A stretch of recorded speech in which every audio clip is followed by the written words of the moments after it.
Nama nama gamenya yaitu tebak nama barang. Clue-nya jalan-jalan ke bulan. Jadi di sini Kak Cynthia, Kak Nadia, Kak Sania, dan Kak Intan mau jalan-jalan ke bulan. Kita mau bawa 12 barang atau makanan atau juga buah. Nah, 12 barang atau buah itu yang barang pertama yang akan saya bawa, Kakak bawa, yaitu jaket. Terus yang ketiga yaitu mau bawa buah mangga. Yang keempat mau bawa buah apel. Nah, barang, makan, atau buah yang ke-9 yang Kakak mau bawa itu apa? Coba Kak Nadia.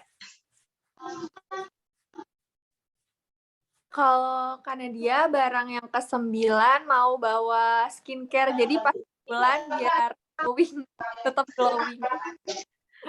Bisa, itu boleh. Nah, coba kalau Kak Sania, barang yang ke-7 yang akan dibawa itu apa?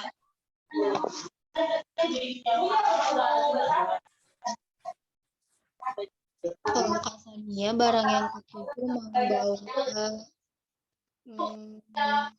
jajanan, biar di sana nggak lapar.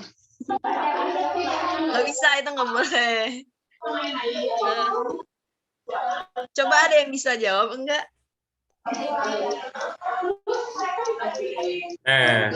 Siapa Barang tuh yang yang bisa mau jawab? dibawa itu apa? Kuncinya jalan-jalannya ke bulan ya, Kak? Iya. Sebentar, Tania tadi apa? Jajanan ya? Oh, Iya, itu benar deh, itu benar. Itu benar, itu benar. Itu boleh, itu boleh. Ada syaratnya ya berarti ya jajanannya ya? Iya, cluenya Barang-barangnya. jalan-jalan ke bulan. Oh, jalan-jalan ke bulan. Siap.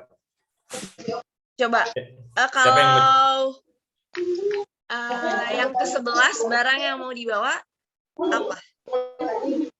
Kakak tunjuk ya. Boleh, sok tunjuk aja, Kak.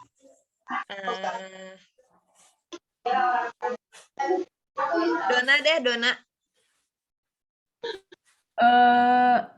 Nggak tahu apa ya. Apa, ayo. Bebas, Dona. Yang sekiranya mau dibawa ke bulan. Mau ke bulan. Tapi ada petunjuknya, ada Cluenya jalan-jalan ke bulan. Pahami cluenya?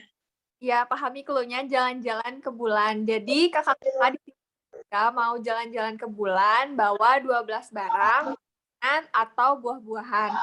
Nah, buah-buahan yang ke berapa tadi, Kak? 11. Ke-11 itu kakak bawa apa? Oh, tuh. Nangka, bawa nangka. Iya, boleh. Boleh. Bener ya sih? Iya. Boleh tunjuk temennya kalau benar. Iya, boleh tunjuk temennya yang benar.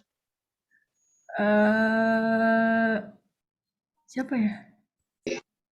Ini aja deh. Molek Hansa. Iya, boleh. Mulai Kansa katanya. Iya sih, Kak. Iya. Oh. Melon, boleh. Enggak, belum ini apa, belum. Oh, belum Kalau dikasih. kalau misalnya barang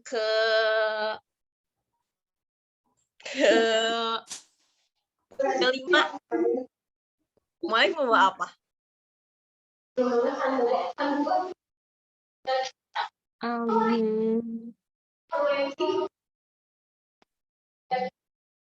Nasi, boleh.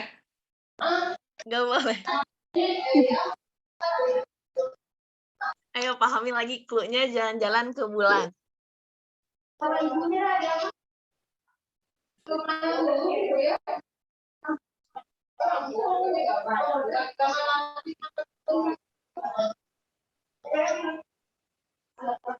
Barang, makanan, atau buah yang kelima yang mau dibawa.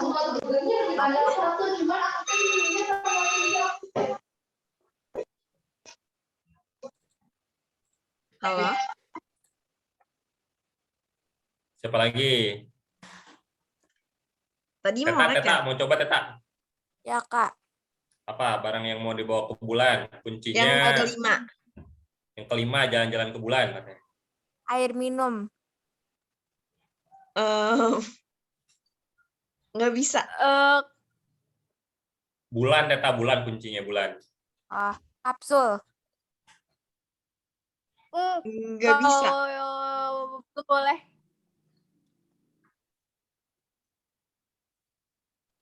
Kapsul makanan.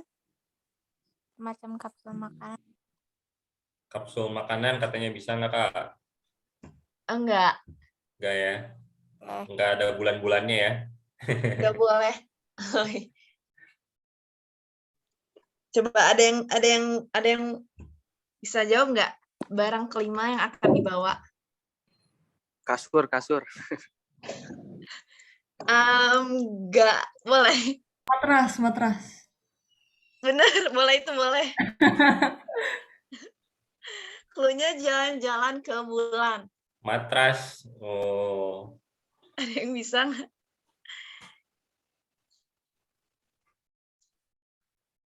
apalagi ya? Balon. Nggak bisa. Nggak bisa ya? Ini masih kelima ya, barang kelima. Oh, barang kelima. Jeruk. Nggak boleh. Nggak bisa juga. Blender. Nggak boleh. Temen. Nggak boleh. Ya? Apa? Selimut. Nggak boleh. Mainan boleh nggak mainan? Boleh barang, makanan, buah, sayuran, boleh. Boleh main. Bawa gitar. Nggak boleh. Gitar belum boleh. Ya, terakhir. Barang yang mau kakak bawa terakhir, yang ke-12 apa? Ke bulan yang ke-12. Gelas. Nggak boleh. Belum boleh. Apa ya? Laptop. Nggak bisa. Nggak boleh. Nggak bisa ya? Uang. Nggak boleh. Cluenya jalan-jalan ke bulan. Ayo. Dodol Garut. Oksigen. Itu bisa, dodol Garut bisa. Kok aneh, Dona tahu?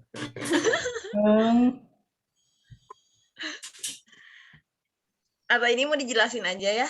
Ini Nyerah, ya. Kak. Ya. Kan 12. Ke-12 ya? Ya. Dadu. Ya itu boleh. Stop, jelasin. Kenapa? Iya, jadi kan tadi clue-nya jalan-jalan ke bulan, di mana bulan ini kan ada 12. Nama-nama bulan. Oh, Januari, gitu. Februari. Nah, nama depannya kayak tadi 12 bulan barang ke-12 kan dari D tuh Desember tuh. Dadu terus dodol Garut itu bisa. Oh, gitu. Gitu. Jadi kalau bulan sekarang April 4 A ya berarti Ya, tadi yang apel. apel gitu ya. Oh, gitu. Ya. Siap. Sok mangga tutup dulu Cynthia. Mungkin cukup sekian ice breaking-nya. Bisa dilanjut sama MC. Silakan. Terima kasih Kak Cynthia dan juga Kak Nadia. Itulah ice breaking dari Kak Cynthia dan juga Kak Nadia. Bagaimana teman-teman, apakah sudah fokus dan sudah siap menerima materi? Jadi tiba-tiba pusing, Kak. Sudah. Baik ya, Sudah, selanjutnya siap. kita akan mulai memasuki acara yang inti, yaitu pematerian sekaligus sesi tanya jawab yang akan dipandu oleh Kak Wisnu. Selaku moderator pada sesi ini, kepada Kak Wisnu saya persilakan.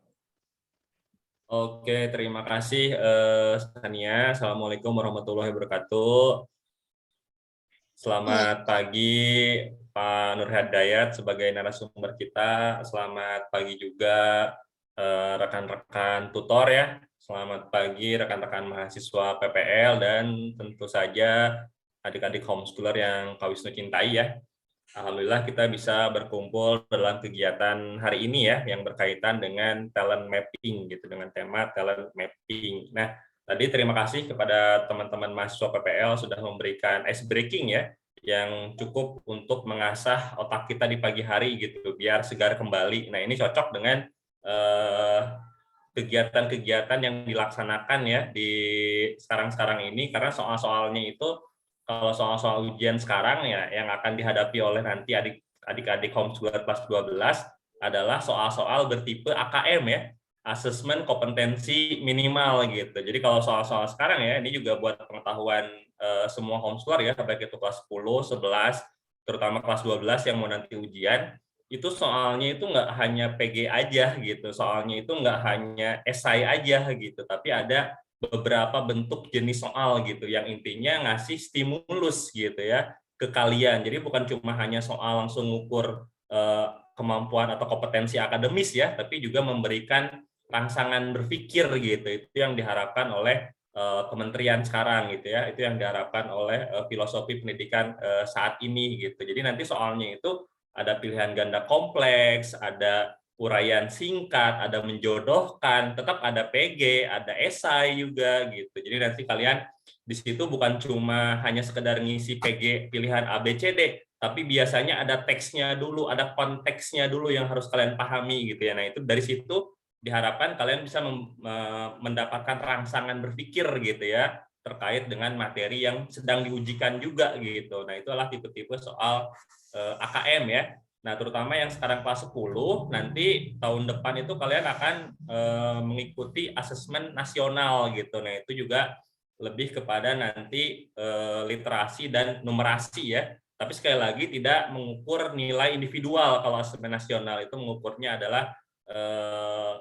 nilai rapot pendidikan dari sekolah, dari dinas pendidikan, dari Kota Bandung, Jawa Barat, dan nasional kayak gitu. Jadi nanti ada semacam rapor pendidikan yang bukan cuma sekedar nilai saja gitu ya, tapi lebih kepada evaluasi pendidikan secara umum gitu. Nah, berkaitan juga dengan materi hari ini yaitu talent mapping ya, itu dirasa sangat penting ya untuk kita ketahui gitu. Karena kan kebanyakan anak kelas 12 dari tahun ke tahun itu selalu merasa kebingungan ya biasanya gitu ketika ingin memilih jurusan kuliah gitu ya. Pada akhirnya kan dari bimbel-bimbel mungkin memberikan solusi, wah ikut jurusannya yang passing grade-nya kira-kira cukup gitu ya, gitu, yang kira-kira kecil gitu ya, gitu, sehingga akhirnya kita bisa masuk kuliah tapi jurusannya tidak sesuai dengan potensi dan minat yang kita miliki gitu ya, atau bakat yang kita miliki. Nah, kadang kan itu akan menjadi suatu hal yang nantinya akan menghambat kita gitu ketika perkuliahan.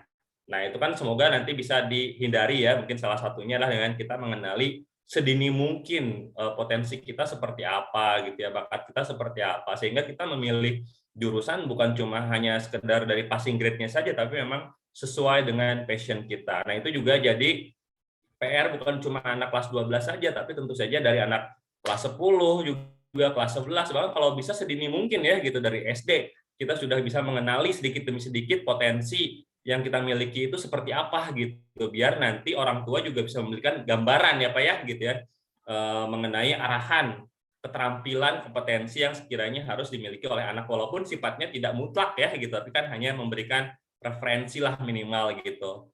Nah, itu kan jadi kendala ya di Indonesia selama ini, belum ada gitu ya instrumen atau suatu sistem gitu yang bertujuan untuk mengenali bakat dan potensi anak sejak dini gitu. Padahal setahu saya ya, kalau di Jepang sendiri ya itu sudah ada seperti itu. Bahkan ada beberapa aspek gitu. Salah satunya adalah aspek fisik ya atau olahraga gitu. Di mana kalau misalkan di Jepang itu anak-anak SD itu sudah dites kemampuan olahraganya gitu, dan nanti dipetakan gitu ya, kemampuan larinya seperti apa, kemampuan tekniknya seperti apa, powernya seperti apa, sehingga nanti anak tuh dari SD udah kebayang kalau dia mau jadi atlet, kira-kira atlet apa yang cocok nih gitu kan, sesuai dengan kompetensi dasar yang dia punya gitu. Sprintnya cepat misalkan, powernya bagus gitu, dia mungkin ada lebih bagus dari pemain sepak bola gitu ya, ada juga bisa jadi atlet lompat jauh gitu. Nah, itu kan udah dideteksi sedini mungkin, sehingga anak yang ingin mengembangkan bakatnya sudah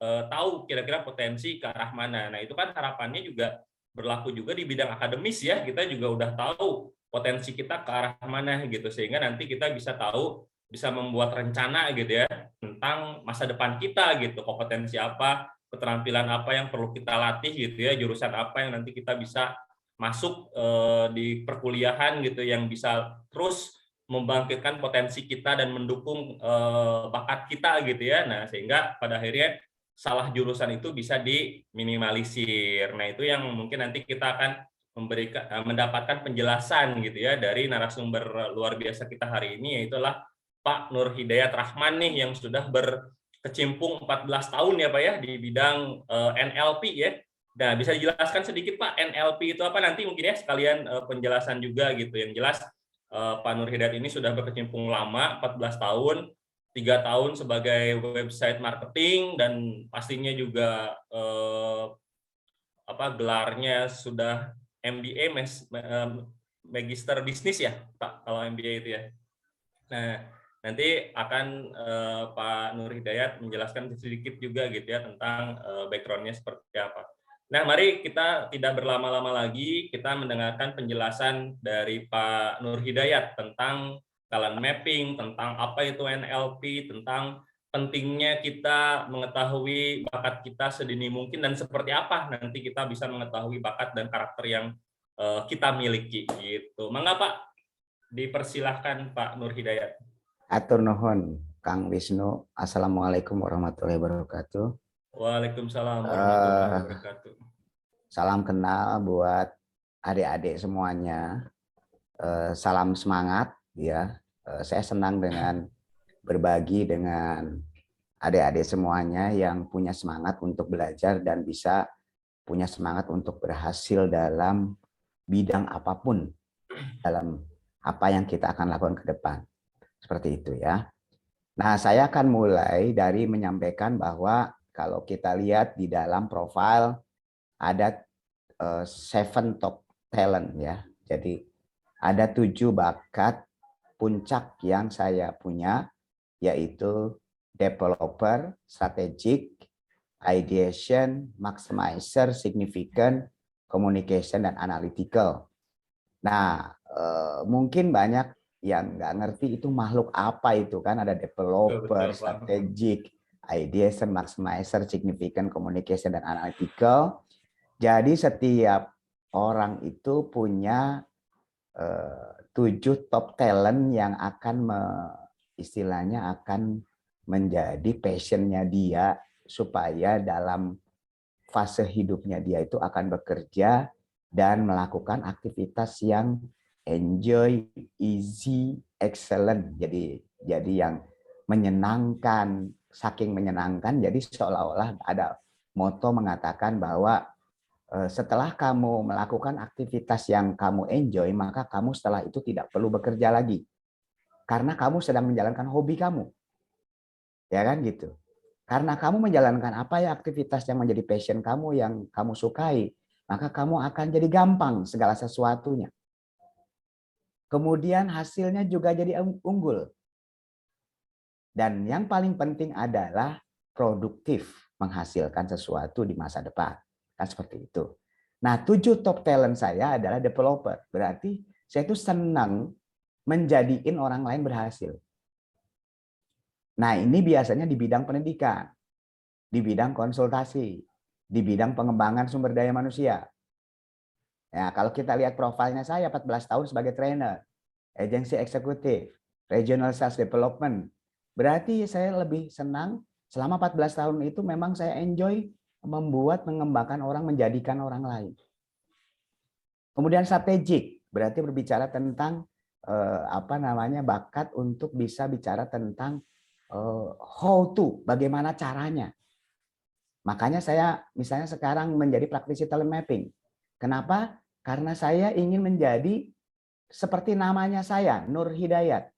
Nur adalah cahaya, hidayat adalah petunjuk. Menjadi arah cahaya buat orang lain bisa mencapai potensi terhebatnya setiap orang. Seperti itu. Dengan cara satu adalah setiap orang itu menemukan potensi bakatnya masing-masing. Punya potensi, kekuatan, kehebatan masing-masing. Teman-teman pasti melihat bahwa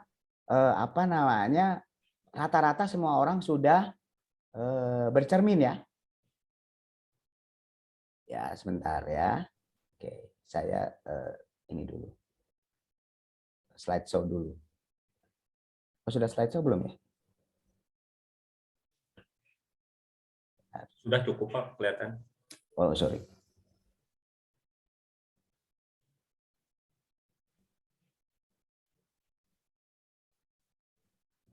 Oke. Jadi rata-rata adik-adik semuanya setiap hari pasti bercermin. Melihat wajahnya. Kalau perempuan biasanya merias diri. Kalau laki-laki ya jarang ya merias diri, tapi maksudnya tuh mungkin merapikan rambut dan lain-lain. Kan seperti itu. Tapi pernahkah Anda bercermin itu tentang diri Anda? Siapa Anda? Kamu tuh siapa sih? Kan gitu ya. Seperti itu. Itu yang saya ingin sampaikan. Talent mapping adalah bercermin. Talent mapping adalah melihat diri Anda seutuhnya. Jangan bicara dulu jurusan, jangan bicara dulu tentang profesi kita tuh apa ke depan. Tapi sebenarnya kalau kita tanya ke dalam diri kita masing-masing, siapa diri Anda? Apakah Anda sudah bisa jawab atau belum? Seperti itu. Nah, itu yang harusnya kita jawab dulu. Nah, ada banyak cara untuk bisa bercermin. Tentunya banyak refleksi, berdoa, kemudian salah satunya adalah dengan melakukan assessment. Nah, assessment talent mapping adalah bagaimana kita itu bercermin dengan cara yang cepat, gitu kan, seperti itu. Jadi kita akan tahu. Nah, manfaatnya salah satunya adalah bisa menemukan satu bidang passion kita dalam kehidupan ke depan. Bukan sekedar jurusan ya. Kenapa? Karena nanti saya akan perlihatkan bahwa ini nih risetnya adalah 87% dari mahasiswa itu salah jurusan. Ngeri banget. Jadi berdasarkan penelitian dari Psychologist Educational ya, dari Integrity Development Flexibility, bahwa 87% mahasiswa Indonesia itu salah jurusan. Saya coba melakukan survei kepada bapak-bapak, ibu-ibu semuanya, orang tua kita semuanya, juga rata-rata salah jurusan. Akibat dari salah jurusan juga bekerja menjadi salah pekerjaannya. Makanya ada yang tidak bisa dihindari bahwa ada seseorang yang teman saya yang dulunya adalah ikut jurusannya kuliahnya kedokteran gigi.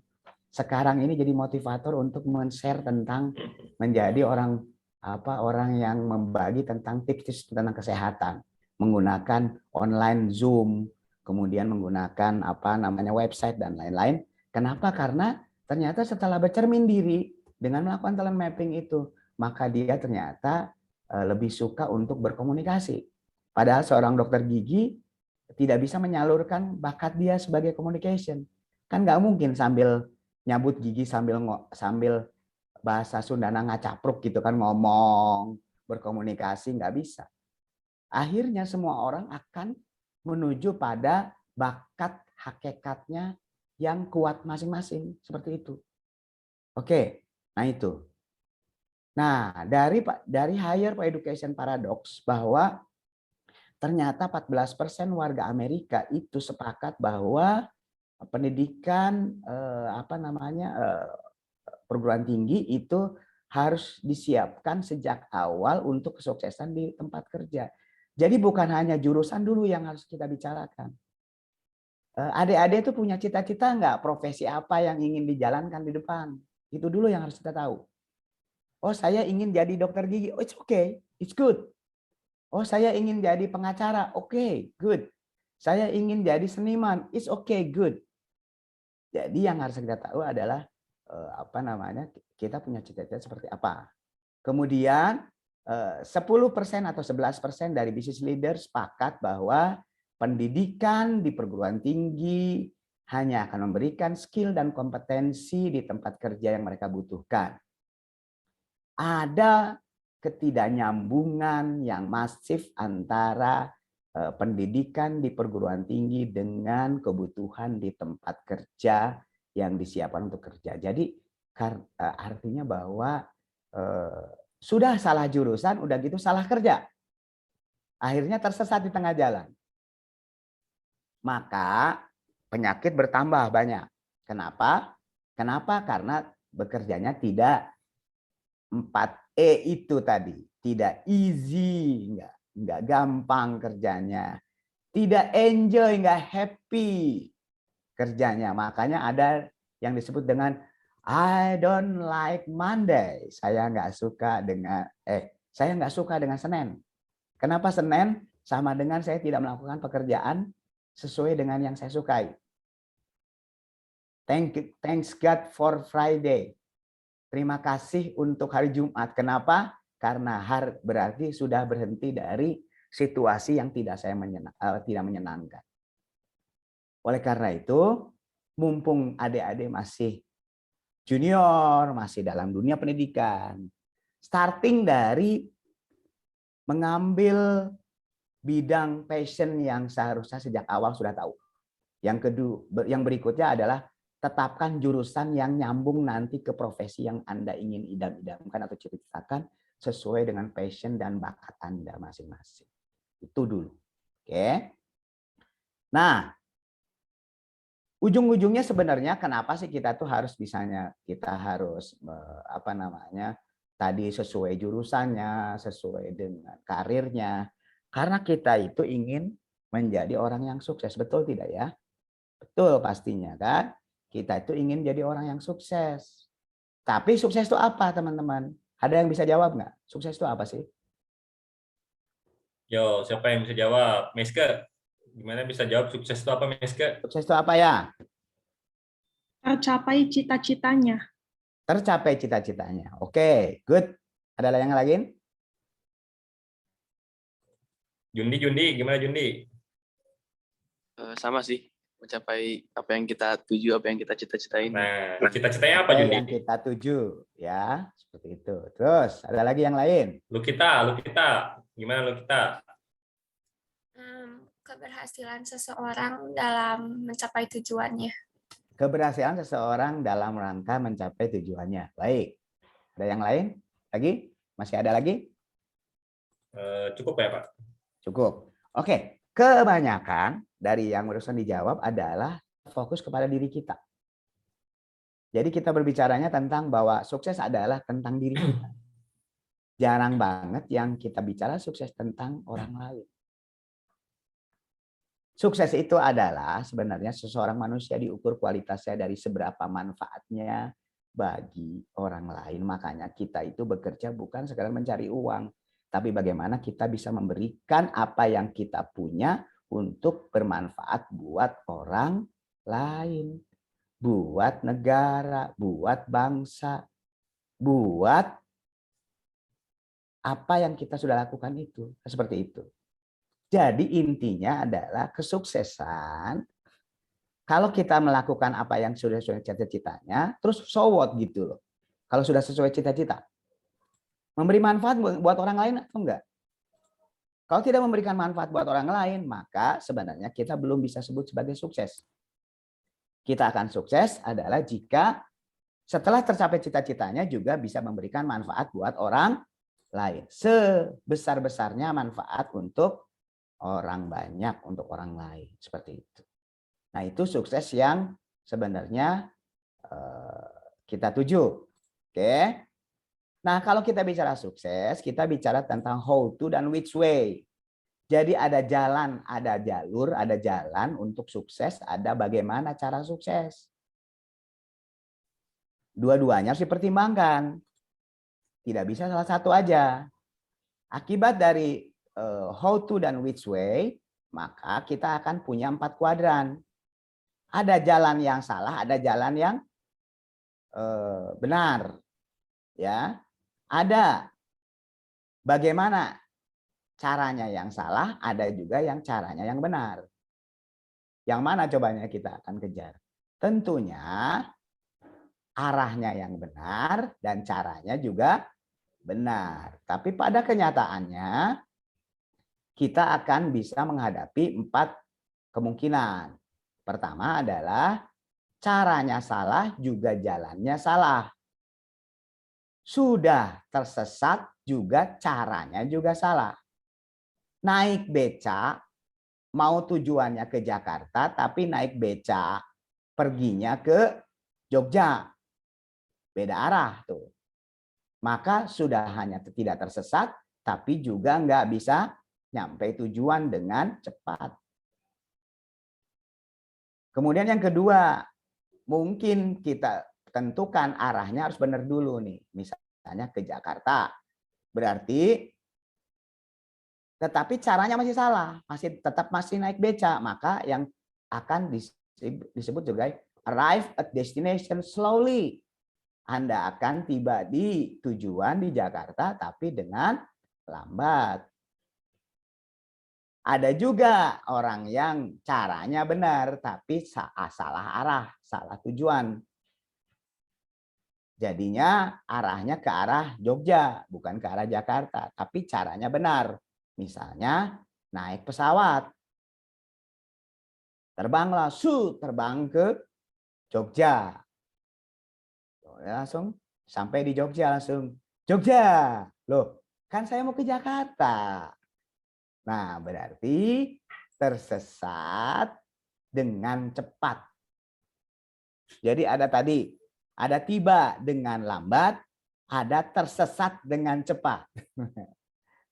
Itu belum sesuai dengan apa yang kita inginkan. Yang ingin kita capai adalah tiba sesuai dengan tujuan, tepat pada waktunya. Arrive at destination promptly. Itu adalah yang kita ingin capai atau tujukan untuk menjadi seseorang yang sukses dalam tujuannya ya. Oke.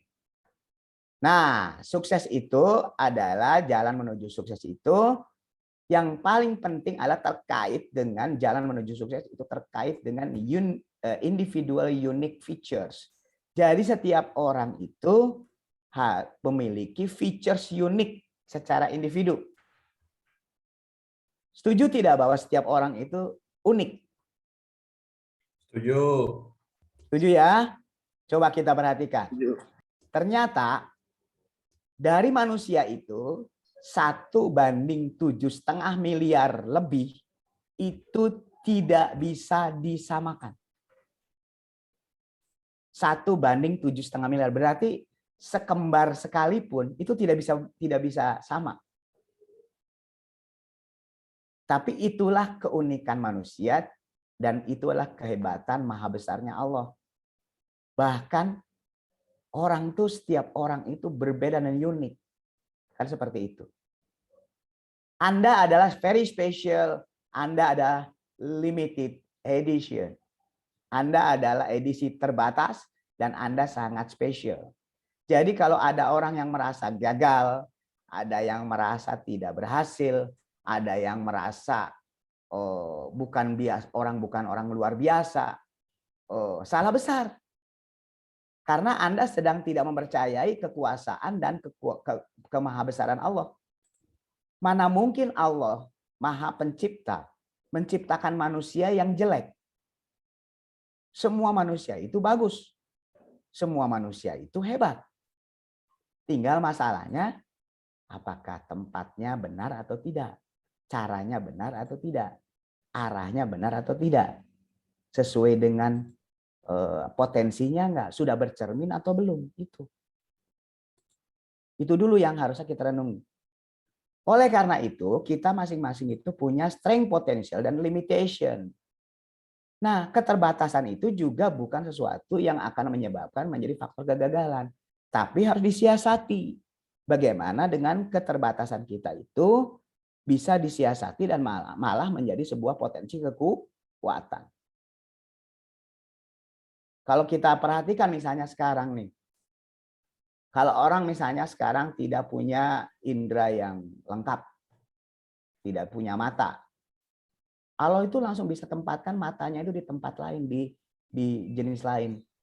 Atau dia itu akan dilebihkan dalam pendengarannya. Dia akan dilebihkan di dalam kepekaan perasaannya. Dilebihkan dalam pemikirannya dan lain-lain. Jadi keterbatasan akan diberikan dispensasi dan diberikan kelebihan di tempat lain. Jadi jangan pernah merasa rendah diri, jangan merasa bahwa saya tidak punya kemampuan dan lain-lain, teman-teman ya. Bahwa setiap orang itu ciptaan Allah yang istimewa, limited edition. Ya. Kalau kita bicara tentang mobil misalnya nih, kalau orang bikin mobil limited edition, mobilnya itu spesial nggak? Spesial dong. Spesial. Mobilnya juga canggih banget kan. Kalau sekarang nih Allah menciptakan Anda semuanya special edition, spesial nggak? Spesial juga. Persoalannya adalah Anda sudah tahu atau belum spesialnya Anda apa? Gitu lah, seperti itu. Banyak contoh manusia-manusia Indonesia yang spesial. Contoh almarhum B.J. Habibie, kan spesial banget. Dan beliau menemukan potensi dirinya. Dan akhirnya dia menjadi berguna untuk masyarakat Indonesia sepanjang hidupnya. Gitu loh ya. Jadi jangan pernah meratapi. Gimana caranya untuk bisa mencapai keberhasilan Anda dalam sukses, yaitu dengan berdoa dan menemukan apa features uniknya Anda, apa keunikan diri Anda itu. Oh, saya itu spesialnya uniknya ini loh. Apa bedanya? Jadi kayak nge-branding gitu loh. Jadi, oh kalau saya itu memang sama sih jago di dalam teknik dirgantara misalnya. Tapi keunikan saya di mana? Apa kontribusi saya untuk yang membedakan? Jadi kalau kita ngelihat di stadion, kalau kita lagi nonton bola di stadion misalnya di stadion Siliwangi misalnya kan gitu ya. Kemudian semuanya baju Persib misalnya, semuanya warna biru. Bagaimana bisa menentukan bahwa itu adalah Anda? Kalau Anda tuh semua sama dengan mereka yang lain. Anda harus membedakan dengan yang lain dengan cara menunjukkan sesuatu yang berbeda. Misalnya katakanlah menggunakan topi warna merah sendiri, yang lain tidak ada. Nah, contohnya itu adalah sebuah keunikan yang memang bisa Anda tonjolkan. Dalam hidup Anda pun Allah sudah kasih keunikan buat Anda, maka buat adik-adik semuanya, maka yang harus kita lakukan adalah find your unique features. Temukan keunikan Anda. Yang kedua, realisasikan. Nah, mulai dengan cara apa? Belajarlah dengan menggunakan berdasarkan keunikan Anda. Kemudian yang kedua, jadilah masyarakat yang berguna dengan memberi kontribusi buat masyarakat dan industri ataupun dengan di bidang pekerjaan yang sesuai dengan keunikan Anda itu. Seperti itu.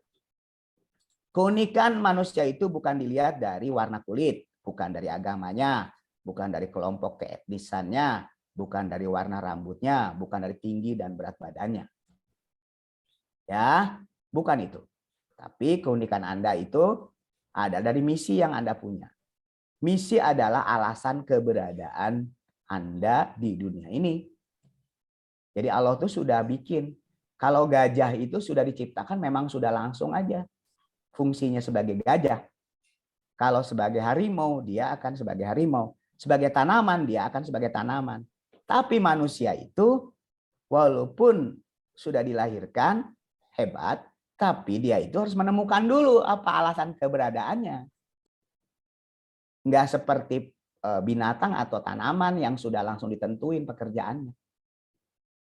Sudah ditentukan keberadaannya, dia tuh alasannya apa. Seperti itu ya. Our mission are very unique. Jadi misi kita itu sangat unik. Jadi pertanyaan saya adalah, what is the purpose of our creation? Jadi apa tujuan kita diciptakan? Tuhan punya tujuan untuk menciptakan manusia, yaitu memberikan manfaat untuk orang lain dan lingkungan Anda. Bentuknya apa? Bisa berbentuk material, berarti ternyata Anda itu diciptakan menjadi orang yang kaya misalnya. Punya banyak material. Berbentuk knowledge dan skill, punya pengetahuan dan keterampilan, punya prosperity, kesejahteraan, punya menjadi contoh, model contoh buat orang lain. Kemudian punya kemampuan memotivasi, mendorong, memberi inspirasi buat orang lain. Ada yang punya kemampuan untuk melakukan treatment dan healing untuk orang lain. Ada yang punya kemampuan sangat care, bisa ngerawat, bisa melindungi orang lain, dan banyak hal lainnya. Jadi teman-teman, temukan keunikan Anda itu di mana. Temukan apa kontribusi Anda untuk orang lain. Seperti itu. Sehingga Anda akan menjadi orang yang bermanfaat untuk banyak orang lain. Ya, seperti itu. Ada 2 tipe karakter. Pertama, performance karakter, ada moral karakter. Performance karakter kita bicara tentang seproduktif mungkin. Kemudian moral karakter adalah memberikan sebanyak mungkin. Nah, yang kita bicara tentang yang mana? Ya, seperti itu. Nah, kita bicara tentang ada talent, ada karakter, ada trait. Ya. Bakat itu akan menjadi sifat. Sifat yang produktif itu yang menjadi bakat. Jadi yang kita bilang namanya bakat itu sebenarnya, oh saya berbakat atau tidak. Itu merupakan harusnya sifat. Tapi sifat yang seperti apa yang merupakan bakat? Sifat yang produktif. Ya seperti itu. Jadi orang menyebut bakat sebagai sifat unik, keunikan kita, talent kalau di Gallup, signature, core personality, dan lain-lain. Apapun lah namanya. Tapi bakat adalah pola berpikir, perasaan, dan perilaku yang diulang-ulang Anda lakukan dan menghasilkan produktivitas. Jadi bakat itu bukan hanya sekedar oh bisa nyanyi, oh bisa misalnya membuat sesuatu misalnya seperti itu. Bakat itu adalah sesuatu yang diulang-ulang setiap hari dan yang diulang-ulang berpikirnya, dirasakannya dan perilakunya, dan menghasilkan sebuah productivity atau produktivitas. Jadi bakat adalah apa? Tindakan seorang yang bersifat spontan, dilakukan berulang-ulang sejak kecil sampai dewasa, tidak perlu energi besar untuk melakukan dan menyukai untuk melakukan itu, yang sering disebut sebagai hobi. Easy, enjoy, excellent. Coba Anda punya hobi apa? Ada yang punya bisa menyebutin nggak? Punya hobi apa? Pasti easy, enjoy, excellent. Pasti. Ada yang bisa menyebutkan nggak? Ada yang punya hobi misalnya nih? Saya hobi ngomong, Pak. Hobi ngomong. Berarti waktu ngomong itu jadinya Kang Wisnu sekarang kalau ngomong itu easy. Kemudian Kang Wisnu itu kalau ngomong enjoy. Enjoy, Senang banget kan? Istilahnya kalau bahasa Sunda itu ngacapruk we terus gitu kan, seperti itu. Iya betul, Pak. Nah, dan hasilnya pun disukai orang lain dan unggul, excellent. Nah, sekarang sudah jadi earn nggak? Produktif nggak? Menghasilkan nggak? Contribute untuk orang lain nggak? Kalau misal sekarang dengan kehebatannya dengan berbicara, kemudian menjadi motivator, kemudian menjadi pembawa acara, kemudian bisa menjadi pendidik, maka otomatis itu sudah menjadi merupakan sebuah bakat yang produktif seperti itu. Nah, jadi temukan bakat itu. Apa itu? Tindakan yang spontan dari Anda semuanya. Dilakukan berulang-ulang. Jadi nggak usah disuruh juga berulang-ulang terus ngomong itu terus. Seperti saya juga sama tuh. Senangnya tuh ngomong gitu loh. Nah, kalau karena senang ngomong, ternyata saya itu bakat saya itu adalah developer. Senang kalau ngelihat orang berhasil. Oh, berarti pendidik gitu loh. Nah, seperti itu. Berarti profesi saya yang bagus adalah jadi pendidik. Pengembang potensi orang seperti itu. Maka apa? Menjadi coach, menjadi edukator, menjadi seorang seorang konsultan dan lain-lain seperti itu. Pengembangan sumber daya manusia. Oke. Sekarang saya mau tanya teman-teman semuanya. Ada yang mau jawab nggak? Ini di sini di depan ini ada gambar sebuah ballroom. Apa yang Anda lakukan, apa yang adik-adik lakukan pada saat melihat ballroom seperti ini? Ada acara nih, Anda datang nih ke sebuah ballroom ini nih. Ada yang mau jawab nggak? Apa yang mau Oh. dilakukan? Oke, sip. Siapa yang mau mulai dari jawab? Boleh dari kakak tutor, Pak? Gimana? Boleh dari kakak tutor yang jawabnya? Boleh, siapapun, boleh siapa aja. Kak Fani, apa yang akan Kak Fani lakukan kalau masuk ke ballroom? Ada undangan acara nih, ada undangan acara nih, acara pesta kayak gini. Tergantung Pak, Kak Wisnu diundangnya sebagai narasumber atau sebagai peserta. Sebagai peserta, kalau sebagai peserta terus ngapain kalau- dulu tuh di situ? Kalau sebagai peserta, pertanyaan berikutnya udah ada orang-orang lain atau baru saya datang sendiri Pak? Sendirian? Baru sendirian. Nah, karena welcome dinner saya lihat menu dulu Pak. Oh, menu dulu. Oke. Good. Melihat menu dulu ya. Baik. Yang lain? Dari mahasiswa PPL nih, siapa Intan? Gimana Intan? Halo? Ya, gimana katanya? Kalau masuk ke ruangan ballroom seperti itu, apa yang pertama kali Intan lakukan dulu? Karena saya lihat banyak kursi, jadi saya mau duduk dulu. Duduk Mau dulu. duduk dulu. Duduknya di mana tuh? Di kursi yang paling depan kalau misalnya baru sendiri. Oh, yang paling depan ya, seperti itu. Kalau ternyata di semua tempat, banyak tempat itu apa namanya, ada orang-orang juga yang duduk itu, pilih yang di tempat mana? Di kursi melingkar mungkin ya Pak. Kursi melingkar. Oke. Cari yang ada temennya atau nggak ada temennya? Atau sendirian aja? Atau cari teman baru? Mungkin cari teman baru. Cari teman baru. It's good. Itu sudah bisa menunjukkan ada bakatnya. Bahwa siapa namanya tadi? Intan, Pak. Intan ya? Iya. Intan ini berarti punya bakat wu tinggi. Winning other over-nya tinggi, artinya bahwa Intan ini senang berkenalan sama orang baru. Berarti bidang pekerjaannya adalah yang nanti tuh menyapa orang baru, membangun perkenalan sama orang baru, dan lain-lain. Pasti kalau Intan ini kalau naik kereta api dari Bandung ke Jakarta, terus ada orang baru di sebelahnya, pasti disapa sama Intan itu. Pasti disapa duluan. Tapi kalau orang kayak saya nih, wunya rendah, maka tidak saya sapa, cuekin aja sama saya sampai dengan turun lagi dari kereta api. Nggak perlu juga, nggak penting banget untuk bisa kenal sama dia. Seperti itu. Jadi itu beda-bedanya antara bakat satu sama yang lain. Ada yang lain lagi nggak? Bisa melihat yang berbeda nggak dibanding dengan Coba tadi? dari siswa. Teta, gimana pendapatnya Teta? Apakah Kalau Teta masuk ke ballroom seperti itu, masih ya ada 1 atau 2 orang aja gitu ya, dan Teta sebagai Tadi ada peserta menu atau kan, undangan, seperti ada itu menu. ya. Nah, apa yang akan Teta lakukan pertama kali pas masuk ballroom? lihat dulu Kak, jalan-jalan di Oh, lihat dulu jalan-jalan ya. ballroom-nya. Lihat situasinya di situ ya. Benar. Oke, good.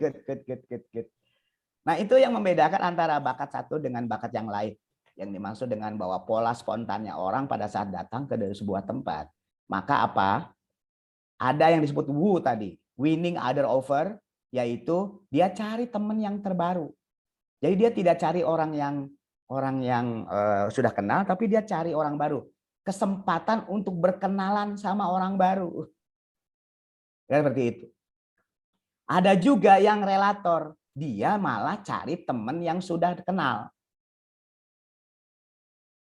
Karena dia merasa nyaman. Wah, alhamdulillah ternyata ada orang yang saya kenal di situ. Maka itu berbakat relator namanya. Ada juga yang cari ide. Wah, ini kreatif banget nih bikin bangunannya, bikin desainnya. Maka dia berbakat ideation. Berarti dia itu bagus di bidang-bidang yang bersifat kreatif tuh nantinya. Kayak gitu. Nah, sekarang saya ajak lagi. Nih ada kursi rusak nih. Apa yang Anda lihat? Silahkan kalau ada yang lain lagi yang mau nyampaikan. Apa yang Anda lihat dengan kursi yang rusak kayak Kak gini? Ucup, gimana katanya? Kalau lihat kursi ini, apa yang akan Kak Ucup lakukan? Oh, Kak Ucup ya lagi operator ya?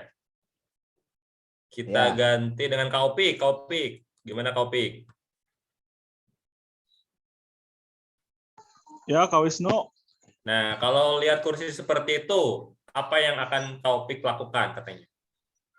Kalau lihat kursi seperti itu paling dibiarin aja jadi background foto bagus itu unik. Wah, oke, good. Jadi ini adalah sebuah produk yang bagus ya, karya seni yang bagus ya mungkin ya, sebagai background foto ya. Iya. Siapa namanya Kak Wisnu? Kak Taufik, Pak. Oh, Kak Taufik. Ya, Kak Taufik saya, Pak. berarti senang fotografi apa? Gimana? Senang fotografi nggak Kak Taufik? Senang foto-fotonya aja ya? Ya, sedikit-dikit lah. Oh, senang desain ya? Senang di foto, Pak. Senang di foto, senang desain ya? Ya, desain gitu. Oke. Tapi salah jurusan, Pak. Wah, berarti salah jurusannya. Jurusannya Iya. emang apa? Jurusannya? Guru bahasa Inggris, Pak, kalau Kak Taufik. Oh, oke. Nah, nanti coba lihat kalau sekarang di talent mapping akan ketahuan tuh ada orang yang jago, namanya bakat input yang tinggi itu berarti jago di dalam bahasa. Seperti itu. Siap, Pak. Oke.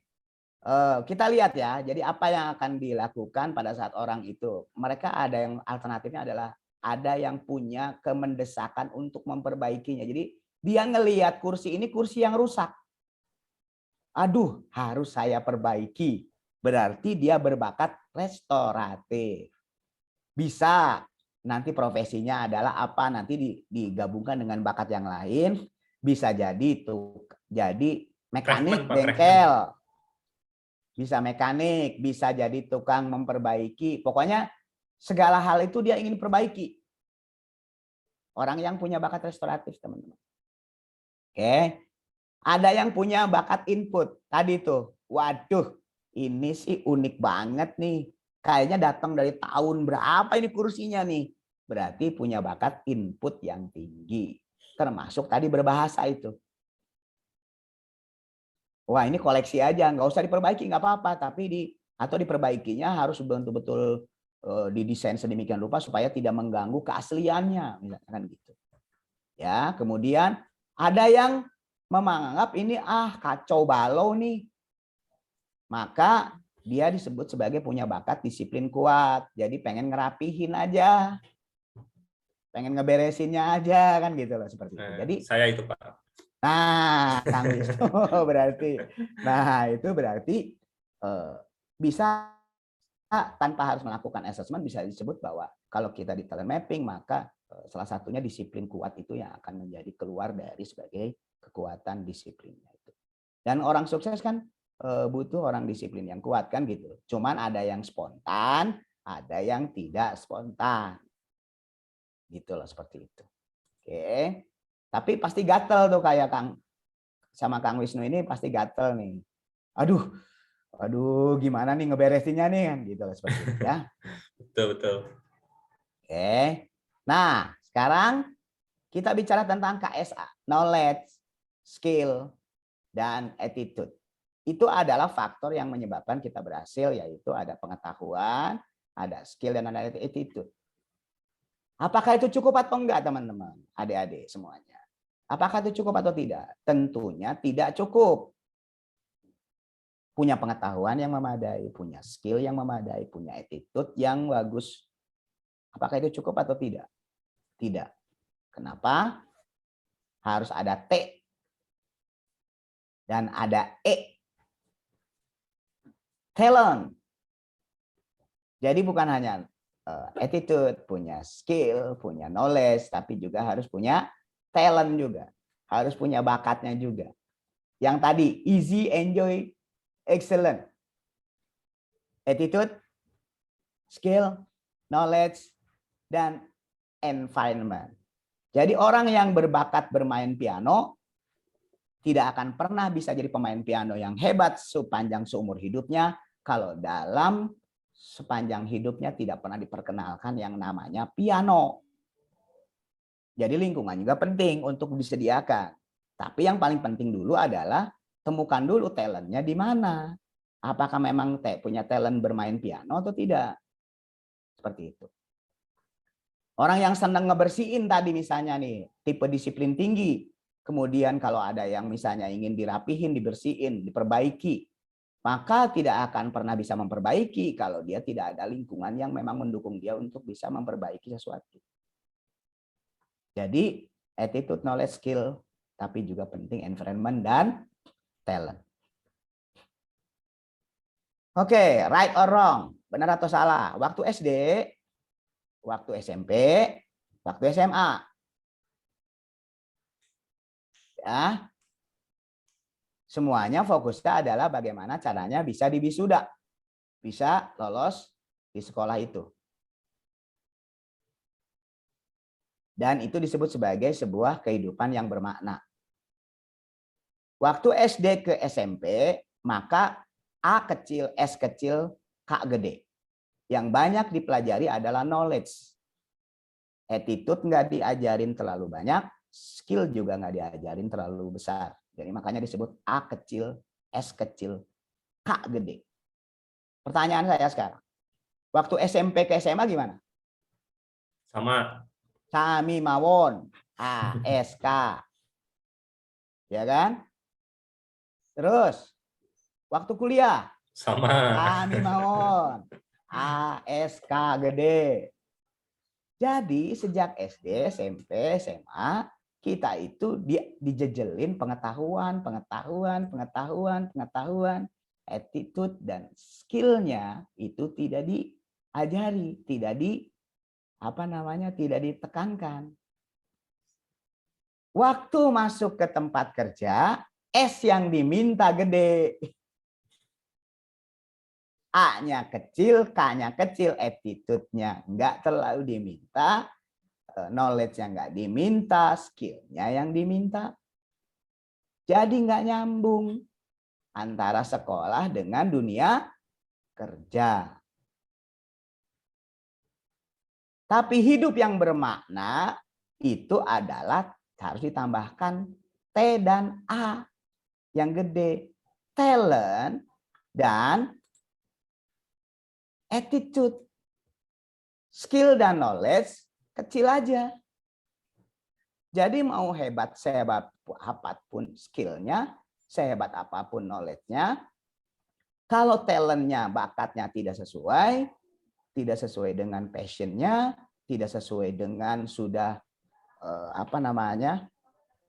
yang diberikan oleh Allah kepada makhluknya tersebut, kemudian attitude-nya juga tidak besar, maka otomatis dia tidak akan menjadi hidup yang bermakna.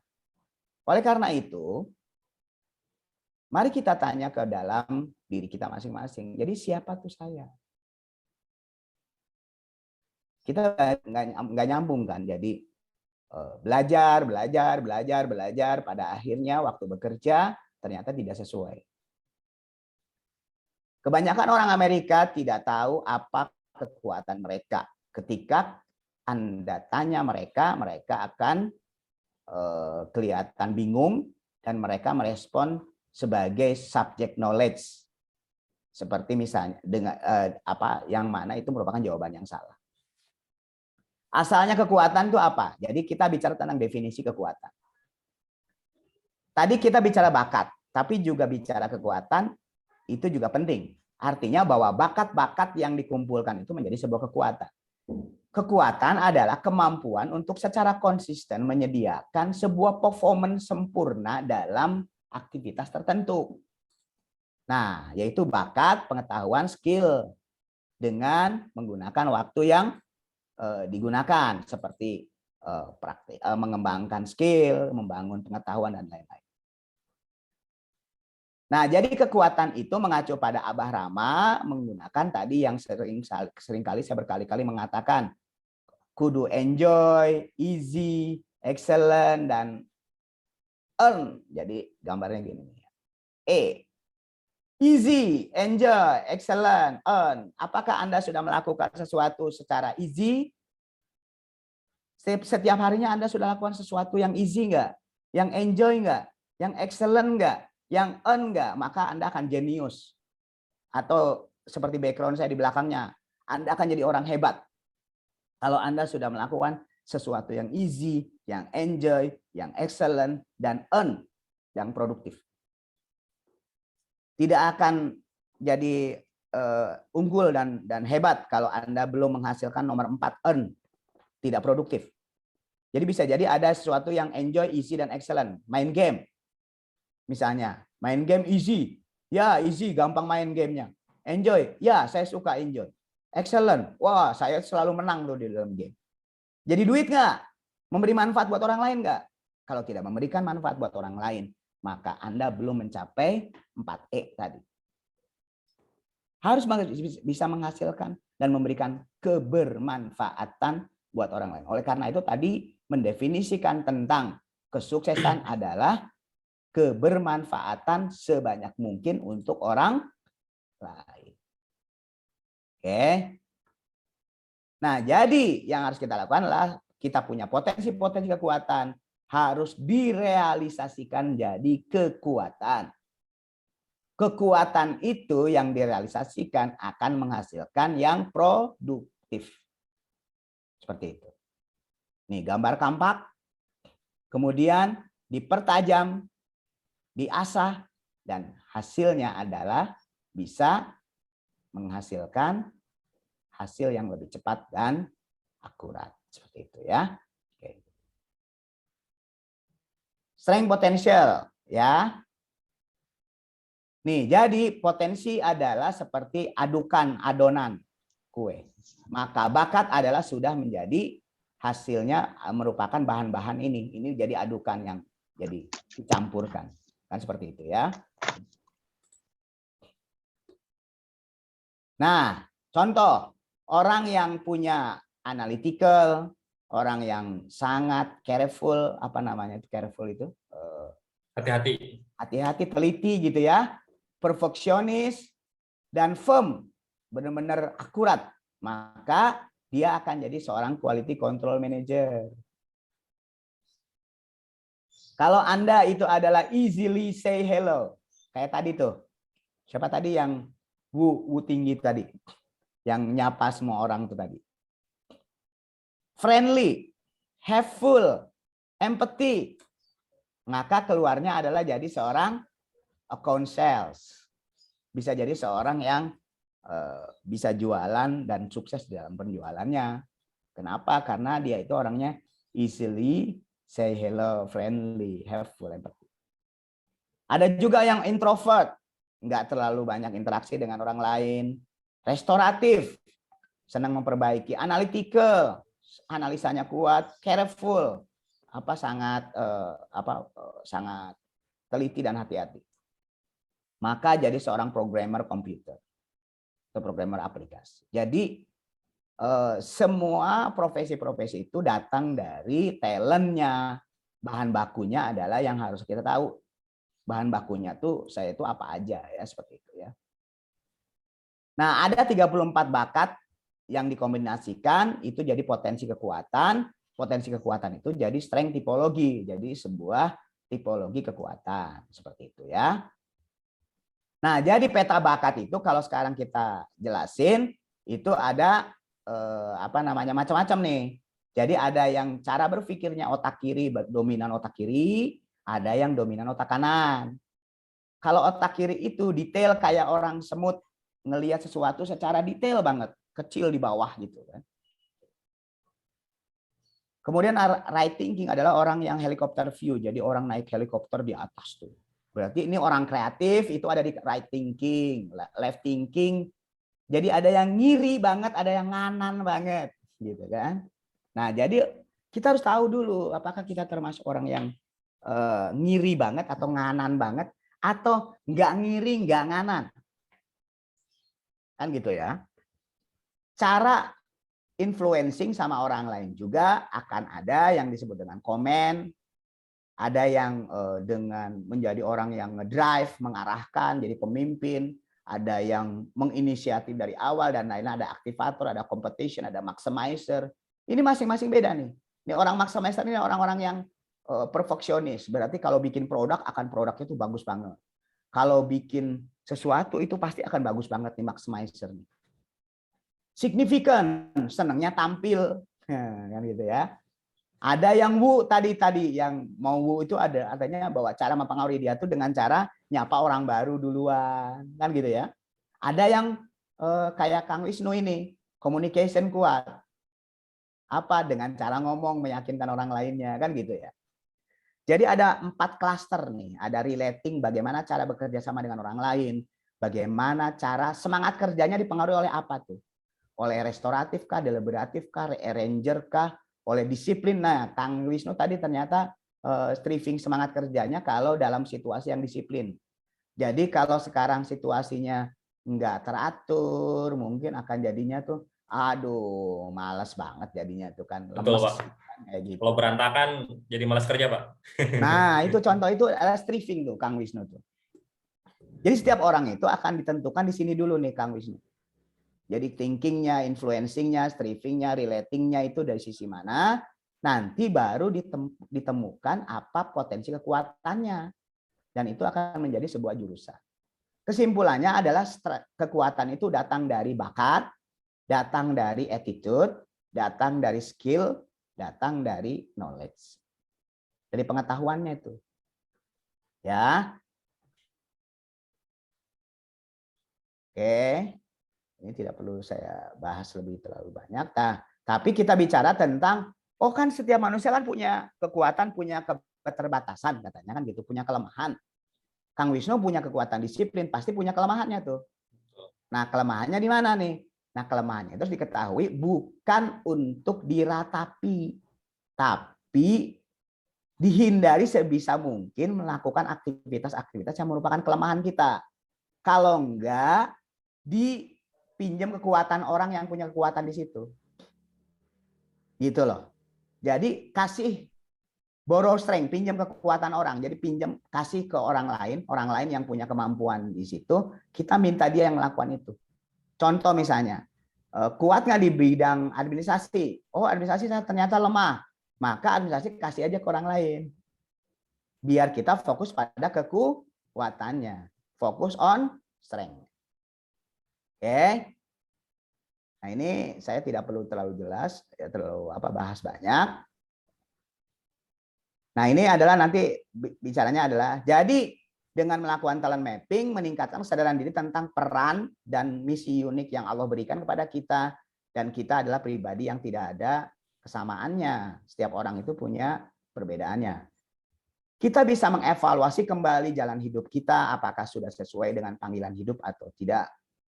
Meningkatkan komunikasi kepada diri kita. Jadi talent mapping ini bukan hanya menemukan jurusan aja loh Kang Wisnu atau adik-adik semuanya. Bisa kita meningkatkan komunikasi kita dengan pasangan, dengan atasan, dengan guru, dengan siapapun kan gitu ya. Kemudian meningkatkan efektivitas anggota tim, kemudian komunitas dan manajemen stres. Termasuk menemukan kehebatan karir dan pekerjaan yang sesuai dengan passion, bakat dan kompetensi, serta meningkatkan efektivitas penjualan. Ya, seperti itu. Nah, kita akan bicara tentang case study nih. Jadi, apa sih keunikan-keunikan Anda? Jadi, keunikan Anda itu ada yang keunikannya adalah di guiding. Jadi, senang ngebimbing orang lain, senang showing, senang memimpin di depan, nunjukin ke orang lain gitu loh. Ada yang commending, senangnya itu memerintah-merintah gitu loh. Nah, kan itu kan bidang-bidang profesi jadi beda-beda nih. Kalau di guiding ini jadi tour guide gitu kan, berada di tengah-tengah gitu. Kalau kayak Ki Hajar Dewantara itu, Ingarso Sumtulodo, Ing Madya Mangun Karso Tuturi Handayani gitu kan.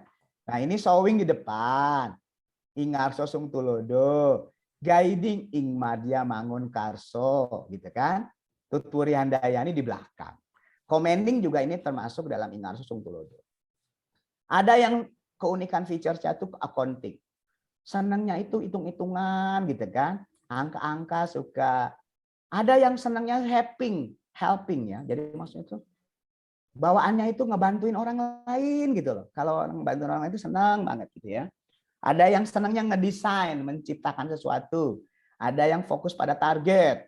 Wah, pokoknya saya target apapun yang saya makan. Ada yang senangnya tuh jejaring networking di media sosial, YouTube, di mana kan gitu ya. Ada yang riset senangnya, ada juga yang teaching. Nah, saya termasuk yang senang yang ini nih. unique feature saya adalah di teaching. Nah, teman-teman ada nggak yang bisa udah nunjukin nih? Ada yang bisa nyebutin nggak? Saya senang sih di guiding, di showing, di commenting, di counting, helping, atau yang lain boleh di luar ini juga boleh. Saya minta mau contoh beberapa orang. Boleh, Pak. Siap. Teta mau, Teta?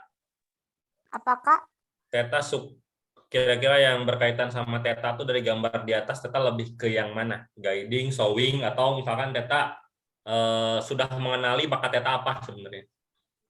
Selain yang ada designing and di... creating, Kak? Kenapa? Designing and creating. Designing and creating. Gitu. Alhamdulillah. Berarti senang mendesain. Berarti Teta ini tipenya adalah tipe banyaknya dominan otak kanan nanti tuh. Iya, Kak. Tapi harus dilihat juga nih otak kirinya juga apakah Teta juga kuat atau enggak. Kalau kuat berarti kan kreativitas tapi yang bersifat akurasi gitu kan, seperti itu. Nah. Gitu. Oke, yang lain ada lagi? Akmal, gimana Akmal nih baru bergabung? Kira-kira dari gambar di depan atau misalkan Akmal merasa bakat Akmal apa nih kira-kira? Lo Akmal? Ya, mungkin masih gangguan ya. Atau Nadia deh, Nadia gimana Nadia?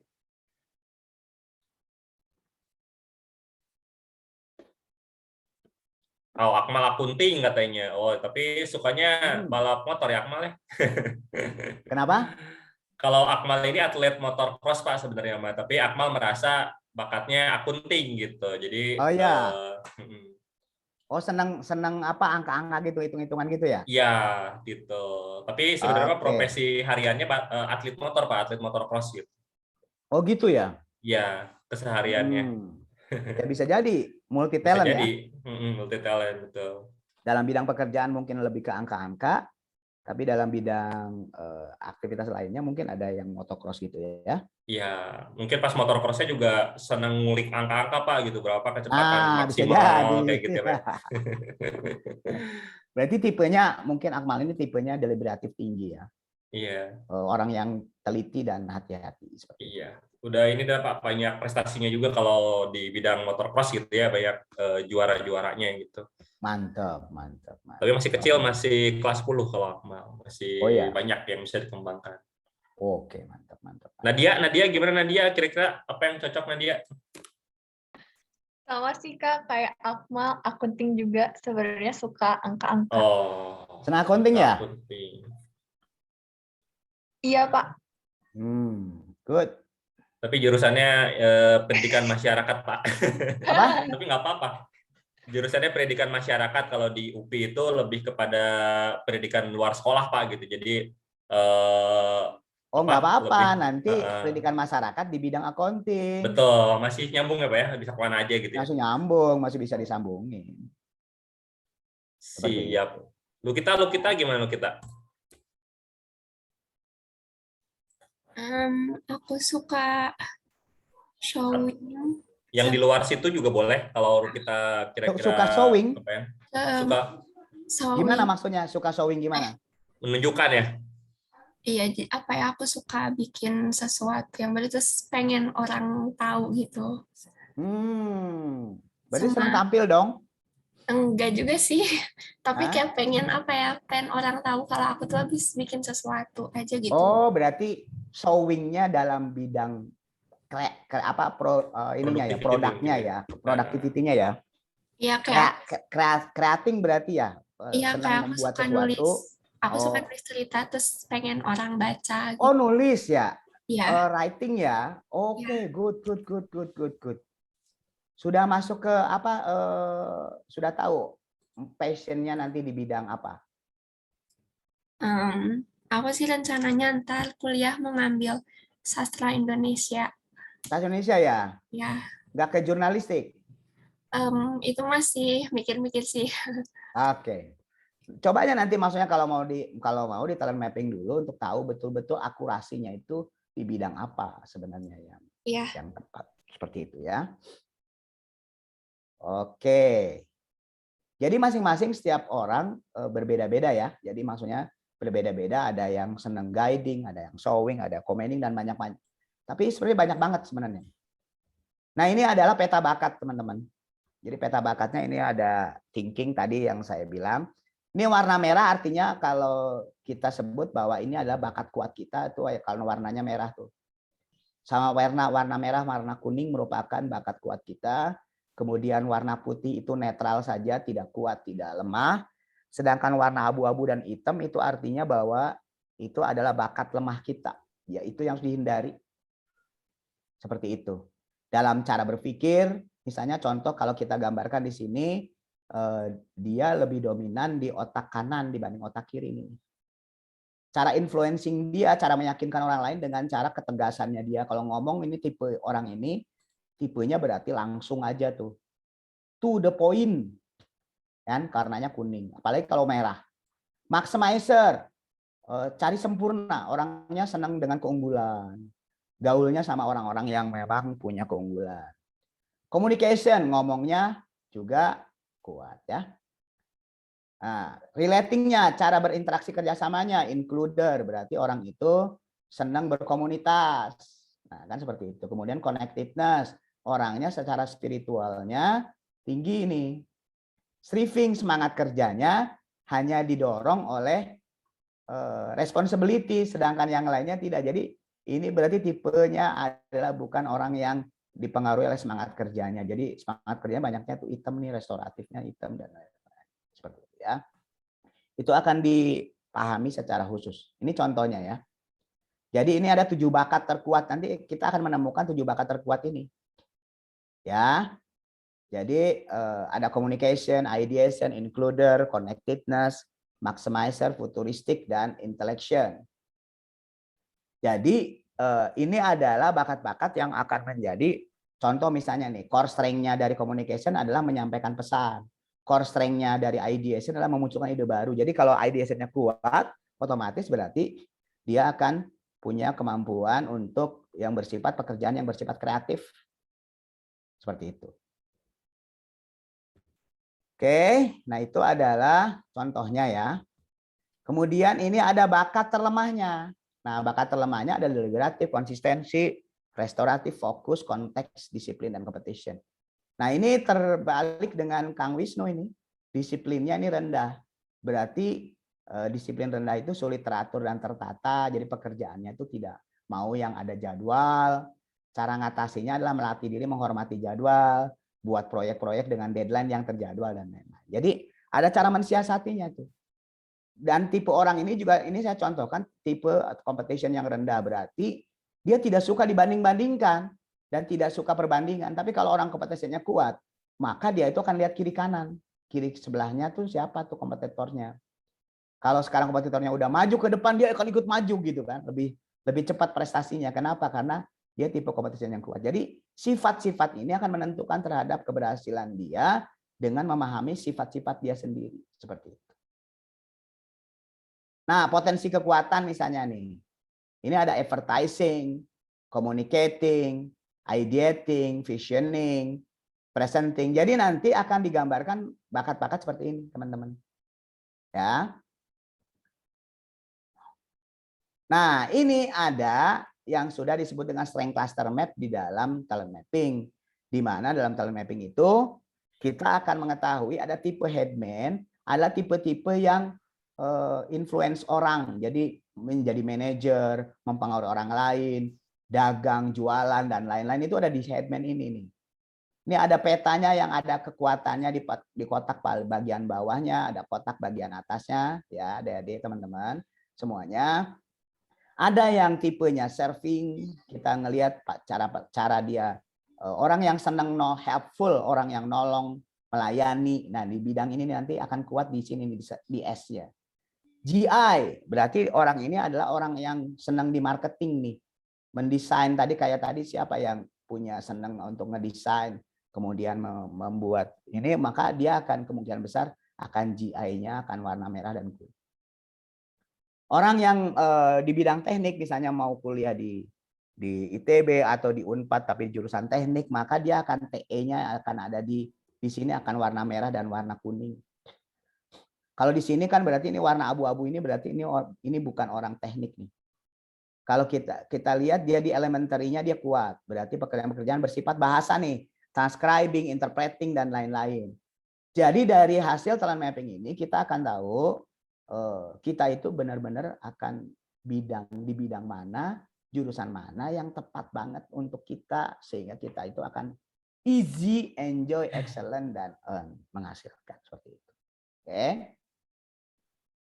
Nih, contohnya lebih jelas lagi. Jadi di sini ada di networking itu ada motivating, ada supporting nih. Ini adalah bakat networking ini, bakat yang saya punya juga nih. Ada training, teaching, ini kuning merah semuanya nih. Coaching.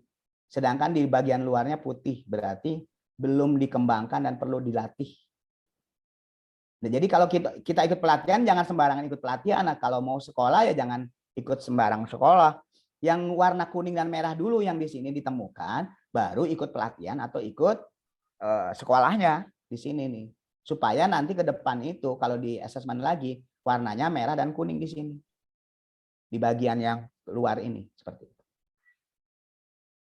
Ya, seperti itu. Oke.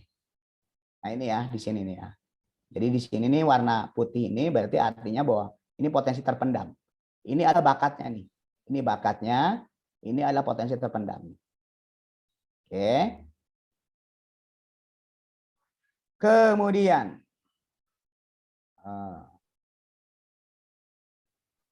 ini juga penjelasan. Berarti siapa sih Irawan ini adalah komunikator, visionary, motivator, kreator, marketer. Berarti personal brandingnya dia adalah menjadi seorang yang komunikator, seorang yang visionary, motivator, kreator, marketer. Nah, berarti pertanyaannya adalah berarti profesi apa yang sebenarnya akan bisa dipilih? Jadi komunikator apa bidangnya? Visionary atau motivator, berarti bidang ini nih.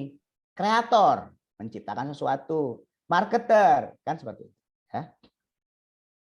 Ini adalah penjelasan lebih detail, tapi saya tidak mau jelasin satu persatu ya.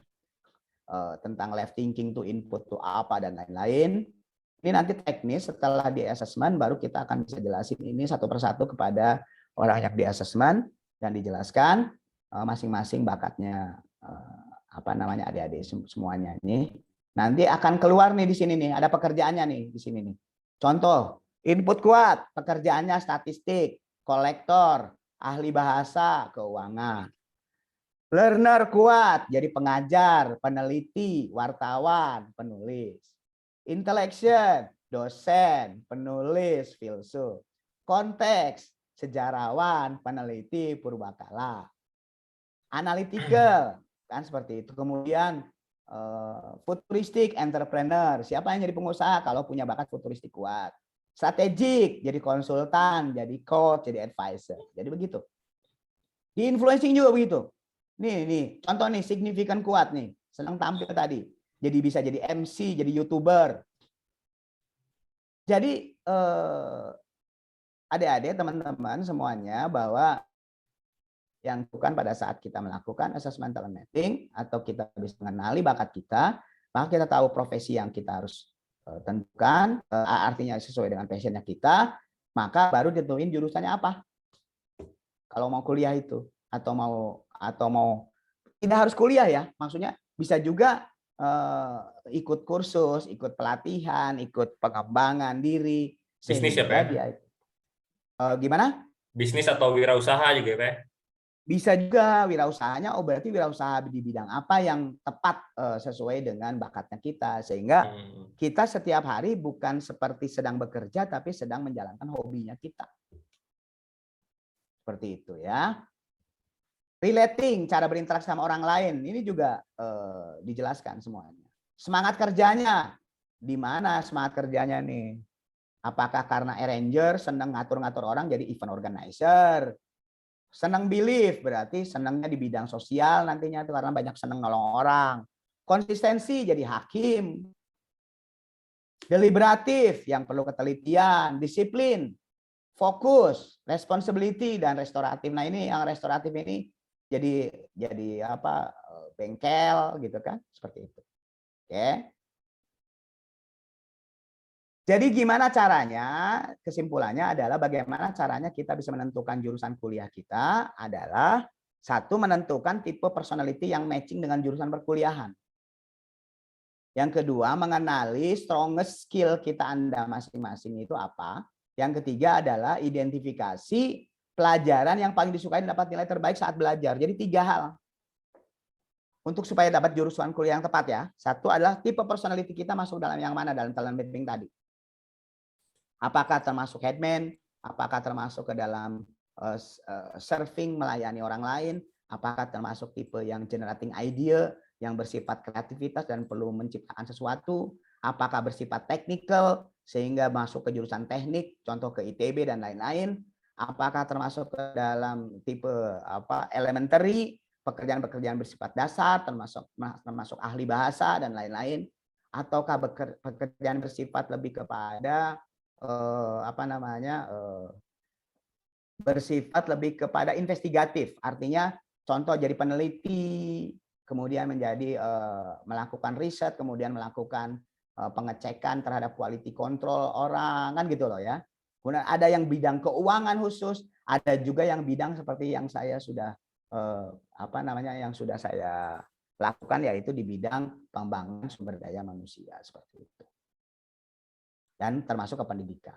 Jadi masing-masing itu ditentuin tipe personality-nya dulu apa, lalu saya akan tanya stronger skill-nya Anda masing-masing itu apa. Nah, di-matchingin, kemudian identifikasi pelajaran yang paling disukai waktu dan dapat nilai terbaik saat belajar itu apa. Nah, saya gabungkan dengan tipe personality dari Holland, yaitu tipe realistik, tipe investigatif, tipe artistik, tipe sosial, tipe enterprising, dan konvensional. Ini tipe realistik personality-nya adalah aktivitas kerja yang termasuk praktek, permasalahannya, dan solusi yang paling aktivitas proses. Nah, bekerja yang bersifat realistik seperti di pabrik, dengan binatang, material seperti kayu, dan lain-lain. Seringnya mereka tidak suka dengan pekerjaan yang bersifat administrasi. Nah, kan gitu ya, termasuk nanti nih jurusan kuliahnya jurusan ke teknik mesin, teknik budidaya tanaman, teknik dirgantara, teknik apa, itu adalah kalau di tipe realistic personality nih, seperti itu. Tipe investigative personality. Nah, ini yang bersifat lebih kepada melakukan riset, melakukan pemrograman komputer di bidang keuangan, itu tipe investigatif. Tipe artistic personality, seniman-seniman nih, bikin desain, bentuk pola, bentuk seperti arsitek, desain interior, dan lain-lain. Ya, seperti itu. Tipe sosial personality, aktivitas yang membantu orang lain, bersifat sosial. Jadi ini bukan ke benda nih, ke orang-orang nih. Seperti bikin pelatihan, pengembangan, kemudian membantu bikin terapi orang lain. Kan ada jurusan psikologi dan lain-lain. Ini ada di tipe social personality. Ya. Tipe enterprising. Nah, ini yang tipe pengusaha nih. Orang yang senang bekerja, memimpin orang, membuat putusan, senang mengambil resiko untuk dapat keuntungan. Personality-nya ini lebih menyukai action daripada pemikiran. Jadi dia tuh sukanya action aja, langsung bertindak. Orang pengusaha kan bertindak dulu baru berpikir. Sedangkan peneliti berpikir dulu baru bertindak. Dalam TM, kekuatan banyak berkumpul di klaster bagian atas strength cluster map seperti networking, headman, servicing, sampai dengan generating idea. Ada juga tipe konvensional. Ya, ini adalah tipe yang bersifat prosedur dan rutin. Bekerjanya tuh dengan data, dengan detail. Harus ada akurasi data, ada standar yang harus ditetapkan, seperti itu. Jadi ada tipe convention. Ini maaf ya, ini kecil ya. Bisa di zoom ini ya. Jadi saya akan temukan nanti nih, contoh misalnya nih, tipe realistik, enterprising, dan konvensional, bidang studinya adalah teknik sipil, hukum pidana. Kemudian ada tipe investigatif, realistik dan enterprising, teknik elektro, teknik mekanika. Ada tipe sosial, investigatif, realistik, tipe ada jurusan keperawatan. Jadi dari sini kita bisa tahu tuh jurusan-jurusan yang tepat itu apa, sesuai dengan bakatnya masing-masing gitu, seperti itu. Ini semuanya nih lengkap. Jadi ada ilmu komputer tuh di bidangnya di bidang mana kan gitu ya. Sampai sejarah seni, YouTuber, kemudian pendidikan, teknik, hukum dan lain-lain. Oke. Oke. Nah, itu yang ingin saya sampaikan. Sangat penting untuk melihat kebenaran dari diri Anda, bukan sesuatu yang di luar diri Anda. Seperti itu. Mungkin itu Kang Wisnu, mungkin kita buka saja pertanyaan. Kalau ada pertanyaan-pertanyaan, saya lebih senang untuk menjawab pertanyaan dibanding dengan capruk wae gitu kan. Terima kasih Pak Nur Hidayat, sangat terlihat ya senang berkomunikasi Pak Nur Hidayat ini. Nggak kerasa dari jam 9 sekarang udah pukul 10.40 ya gitu ya. Wow. Tinggal 20 menit lagi berarti. Iya gitu. Jadi tidak terasa kita mendapatkan banyak informasi nih dan ilmu gitu ya mengenai talent mapping. Nah, silakan bagi rekan-rekan, adik-adik homeschooler di sini, mahasiswa PPL, kalau ada yang mau ditanyakan, mangga ada?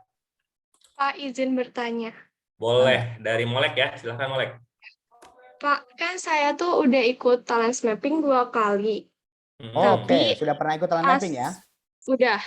Hasil studi sama work-nya tuh beda sama apa yang saya inginin. Terus memang ada bakat yang sebenarnya harus dimiliki itu nggak dominan gitu. Apakah si bakat tersebut bisa dikembangin gitu jadi sesuatu yang lebih baik? Maksudnya nggak abu atau hitam gitu.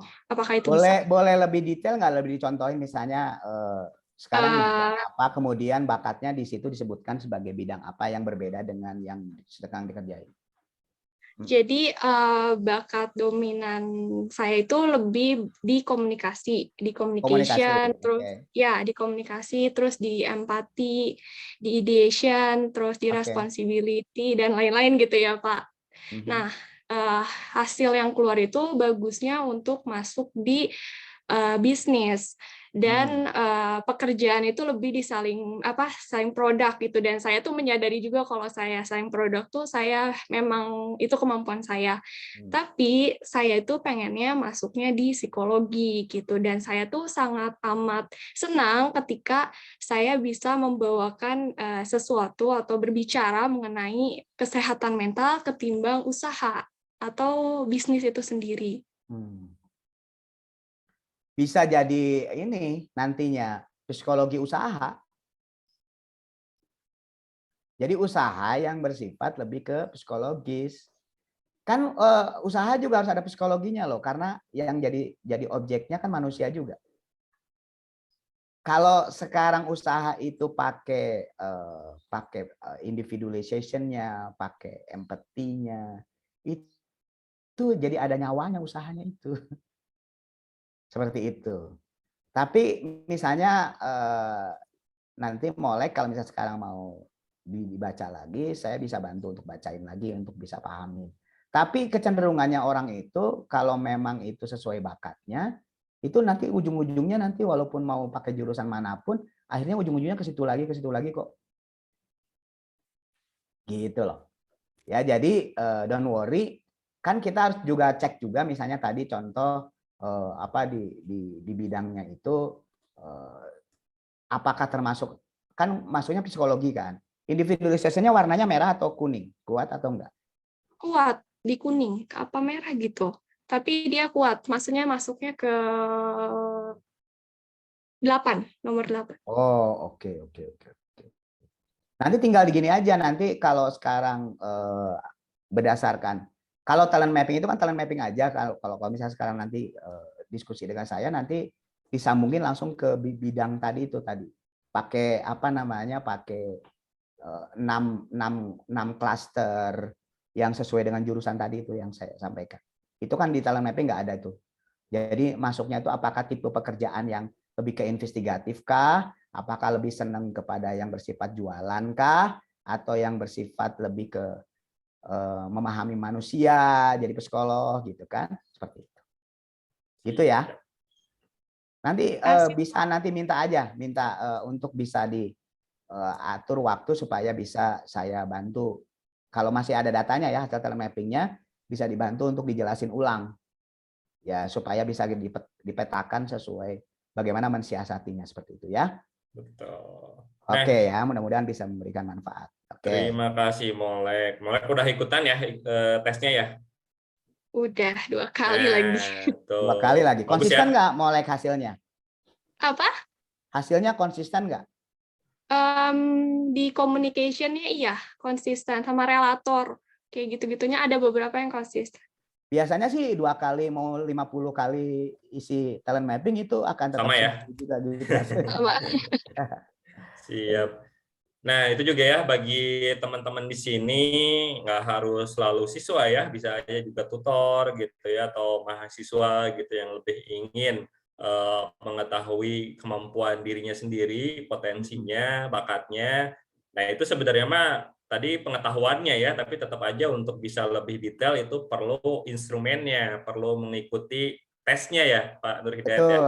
Betul Kang Wisnu. Jadi karena kalau enggak nanti saya tidak based on data, jadi saya tidak, kan saya bukan cenayang, bukan yang meramal melihat sesuatu. Jadi tapi orang tuh seringkali mengatakan bahwa kok Pak Nur kayak orang yang bisa ngeramal gitu karena saya bisa baca data. Ya saya baca data, saya bilang tuh datanya dari hasil asesmennya itu. Betul. Bisa diceritakan sedikit Pak tentang instrumennya ini, talent mapping gitu, misalkan pembuat instrumennya siapa gitu, bagaimana jadi kredibilitasnya gitu. Talent mapping ini idenya datang dari lembaga Gallup internasional, yaitu 34 bakat yang disederhanakan orang itu punya 34 sifat. Tetapi di Indonesia itu dikembangkan oleh Abah Rama.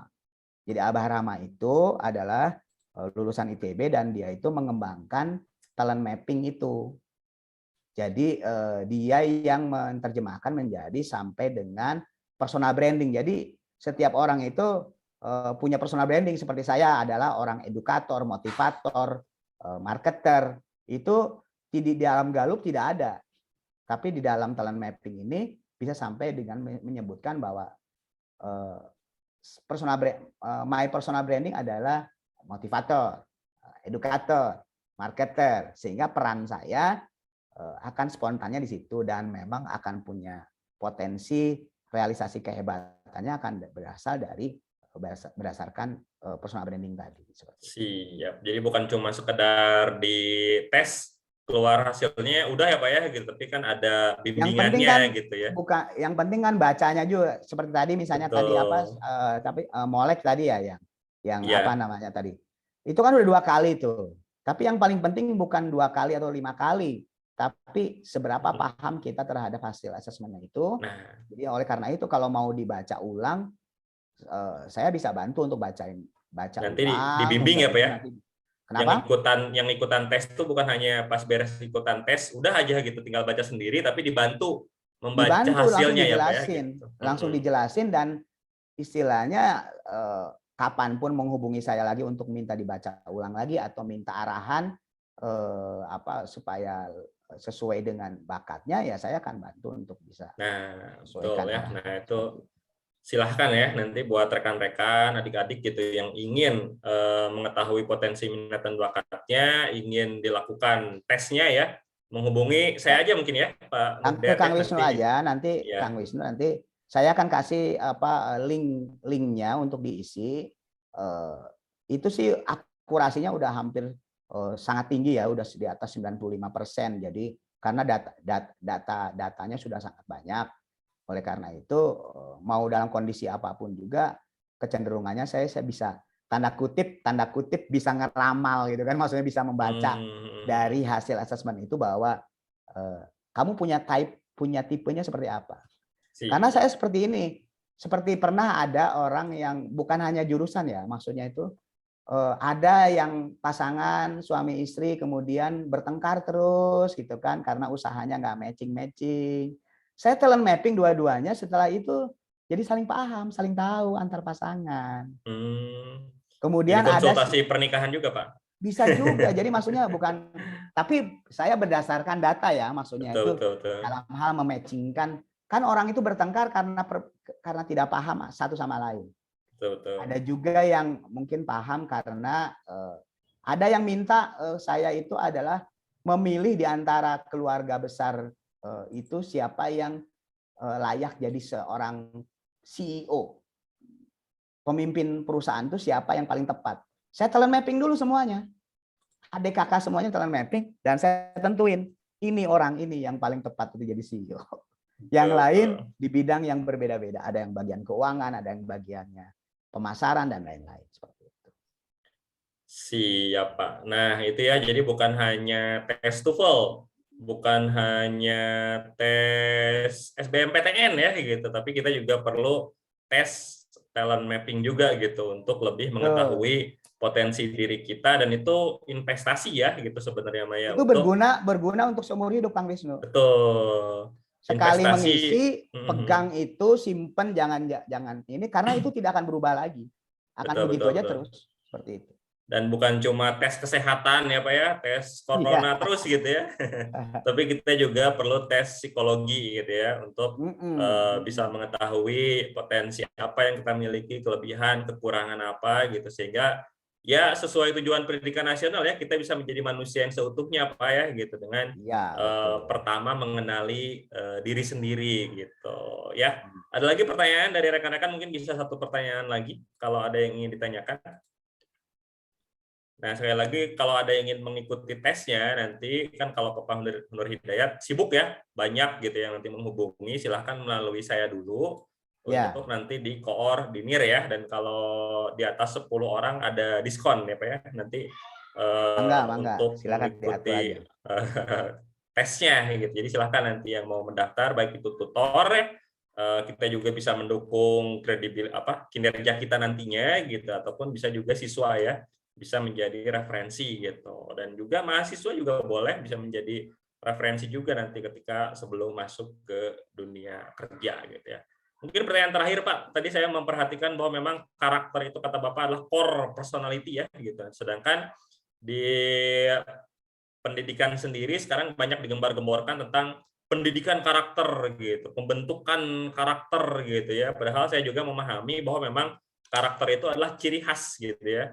Karakter itu adalah fingerprint-nya kita gitu, yang sebenarnya tidak bisa kita ubah, tidak bisa kita tidak bisa, ya mungkin bisa dikembangkan ya gitu, tapi tidak bisa ditanamkan gitu ya karakter itu. Kayaknya nampaknya ada salah persepsi atau seperti apa nih Pak di pemahaman mengenai karakter itu sendiri gitu. Bisa dibantu dijelaskan Pak gitu tentang gembar-gembor pendidikan karakter nih di pendidikan Indonesia saat ini. Ya, sebenarnya sih sejak awal sudah pendidikan kita sudah salah kaprah ya, maksudnya itu menganggap ya tadi itu yang saya gambarkan bahwa lebih banyak kepada K gede, skill kecil kan gitu ya, karakternya jadi tidak dibesarkan kan seperti itu. Oleh karena itu yang paling penting adalah tanggung jawab untuk bisa mengembangkan pendidikan kita itu adalah berada di diri kita masing-masing atau orang tua masing-masing. Betul. Tidak bisa ke lembaga pendidikan seperti itu. Pengembangan karakter itu dimulai dari pemahaman tentang diri kita.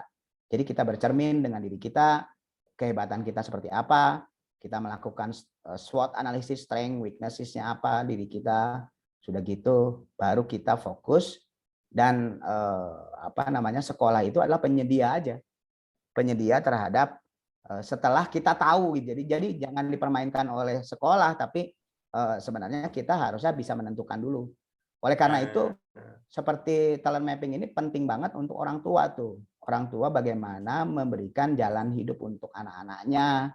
Seperti itu dengan cara memahami, oh berarti kita nggak bisa menyerahkan sepenuhnya nasib pendidikan anak-anak kita ke sekolah.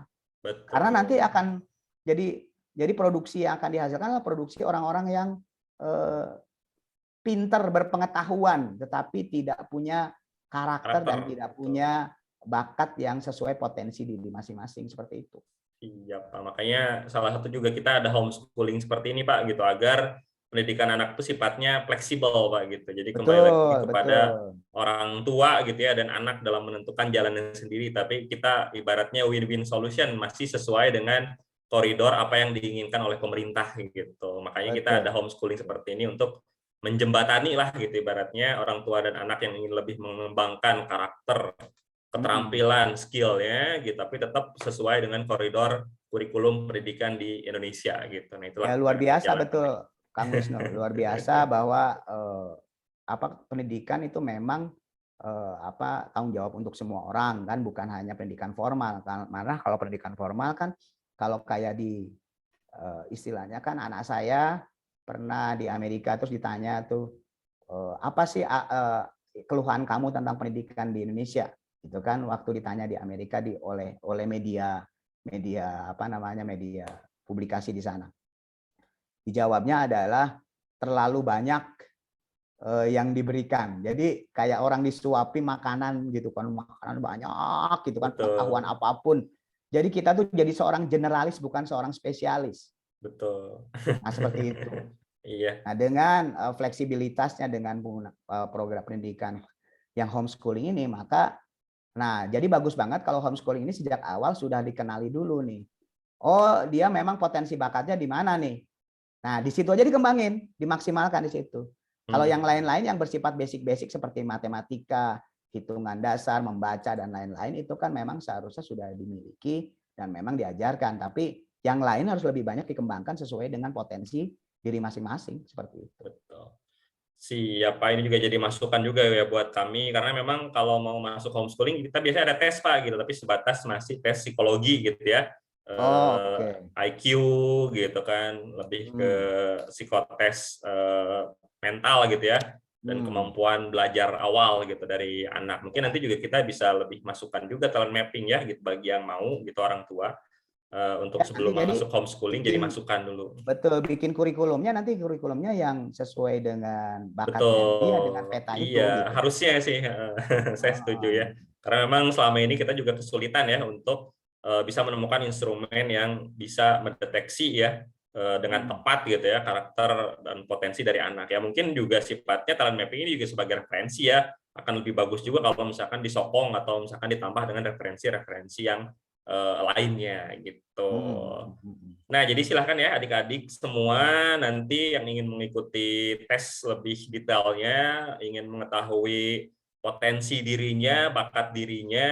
Nah, itu tidak bisa hanya sekedar penjelasan seperti ini ya, tapi harus mengikuti tesnya nanti, boleh menghubungi ke saya. Nanti saya akan langsung kontak Pak Nur Hidayat untuk teknis lebih lanjutnya mengenai pelaksanaan tesnya. Gitu ya, mungkin Pak ya. Ya, terima betul. kasih. Oke. Ya, terima kasih Pak Nur Hidayat atas Sami. waktunya hari ini di tengah kesibukannya ya, dan sebentar lagi juga akan pergi lagi, katanya keluar kota lagi karena ada pekerjaan yang lain, tapi masih menyempatkan waktunya untuk hadir hari ini. Ini Insya Allah juga saya lagi di Jogja ini, udah di Jogja. Oh, lagi di Jogja Pak. Jauh ya Pak ya. Nah, ini enaknya dengan Zooman seperti ini ya Pak ya, jadi di mana saja berada kita bisa bertemu dan bersilaturahmi ya Pak ya. Semoga nanti ada kesempatan silaturahmi lagi yang lainnya untuk bisa memaparkan lebih detail mungkin ya Pak ya gitu mengenai talent mapping gitu. Nanti terima kasih. Gini Kang Wisnu, nanti mereka yang akan melakukan asesmen nanti akan kita bikin khusus Zoom meeting khusus masing-masing per individu yang dilakukan asesmen itu untuk penjelasan secara detail tentang dirinya seperti itu. Boleh. Siap ya itu ya Kak Fani ya, bisa juga jadi referensi kita gitu bagi anak yang ingin masuk ke homeschooling. Kalau ingin mengetahui lebih lanjut minat dan bakatnya, selain psikotes juga kita bisa ikutkan untuk program talent mapping ini gitu. Begitu saja adik-adik semua yang hadir hari ini, terima kasih banyak kakak tutor juga gitu, kakak mahasiswa PPL sudah mengikuti kegiatan hari ini. Mungkin nanti kegiatan hari ini akan direkam dan buat yang tidak hadir nanti akan di-share di grup belajar ya gitu agar bisa ditonton kemudian. Boleh Miske? Kayak jadi fingerprint juga sama ya? Fingerprint sebenarnya tujuannya sama gitu, cuma alat atau indikatornya berbeda. Kalau talent mapping lebih ke psikologi ya Pak ya gitu ibaratnya. Lebih ke kepribadian gitu. Kalau fingerprint kan indikatornya lebih ke sidik jari, di mana sidik jari itu nanti mungkin ada datanya gitu dari orang yang pernah melakukan fingerprint sebelumnya dibandingkan, lalu kira-kira dijabarkan lah gitu kepribadiannya seperti apa. Itu salah satu referensi juga gitu ya. Nanti kalau makin banyak referensinya kan makin kita bisa mengenali diri kita seperti apa. Tapi tujuannya kurang lebih sama sih, fingerprint juga Miske. Mungkin informasi Kang Wisnu, Boleh Pak. anak saya itu waktu SD itu ikut fingerprint. Kemudian SMA sekarang ini, kemarin SMA itu dia isi talent mapping. Jadi sekarang ini dia sudah dapat 2 hal, yaitu fingerprint dan talent mapping, dan itu hasilnya memang hampir akurat. Tapi kalau fingerprint lebih kepada sifat-sifat umum. Tapi kalau sekarang talent mapping ini sudah sampai kepada tahu jurusan dan bidang produktifnya, gitu kan. Kalau fingerprint apakah itu bisa langsung sampai ke bidang produktif? Nah, kan belum ada. Jadi fingerprint itu hanya bersifat umum aja. Seperti itu kan. Siap. Gitu Meske ya. Jadi kalau mau lebih detail nanti bisa ikutan talent mapping juga. Meske mau ikutan nanti? Coba ngobrol dulu aja ya sama Mama ya. Iya, lagi dipertimbangin nanti. Iya, bagus ya. Sekali lagi terima kasih Pak Nur Hidayat, rekan-rekan semua dan adik-adik homeschooler. Saya kembalikan lagi kepada MC kita Kak Sania. Ya, Mangga Kak Sania. Terima kasih banyak kepada narasumber Bapak Nur Hidayat dan juga Kak Wisnu yang telah memandu pada sesi pematerian sekaligus sesi diskusi. Mungkin sebelum ditutup ada dokumentasi dulu Kak. Boleh sok Mangga nyalain kameranya ya. Oleh Cynthia, Kak Yayang, Lukita, Kak Bojes, Kak Erni, Akmal, Dona ya. Kita dokumentasi dulu. Tadi ada sekitar 20, paling banyak 21 ya. Tadi banyak yang izin keluar karena ada kegiatan yang lain gitu. Nggak apa-apa. Nanti bisa ditonton di rekaman videonya ya. Siapa yang mau ngambil fotonya? Sania aja Kak. Boleh, enggak?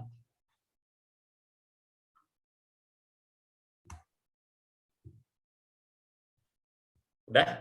Aba-abanya 1, 2, 3 gitu? Ya. 1, 2, 3. Nah, udah ya.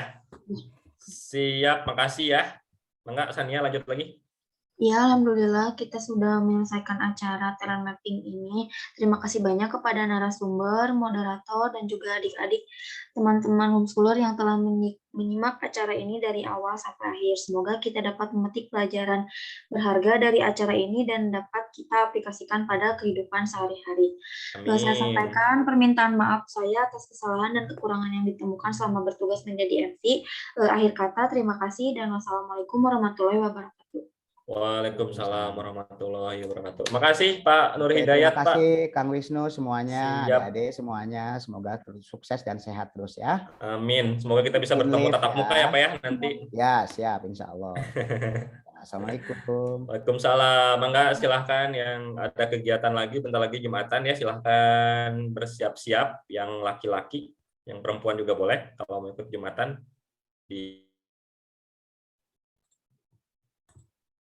Dadah. Makasih Nadia, Sania, Cynthia ya.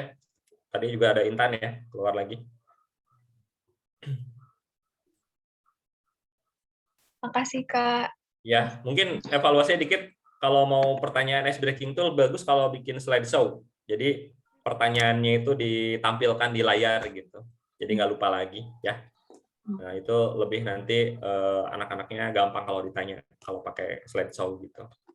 Oke. Dan seperti ini kegiatannya gitu. Jadi kalau misalkan nanti kita ada kegiatan lagi, ya MC harus siapin berbagai macam variasi pembukaan ya kan. Dari ice breaking tuh kadang-kadang dalam satu acara, ini kan nggak serius ya acaranya, masih kene yang santai. Bisa 1 atau 2 kali ice breaking kayak gitu ya. Nah, mungkin nanti juga kalau kegiatan tatap muka ya harus disiapin ice breaking yang sifatnya langsung bisa berinteraksi dengan para audiens ya gitu. Kalau misalkan Zoom ya bagus seperti itu ya untuk lebih mengasah kemampuan berpikir gitu. Tapi intinya sudah bagus sih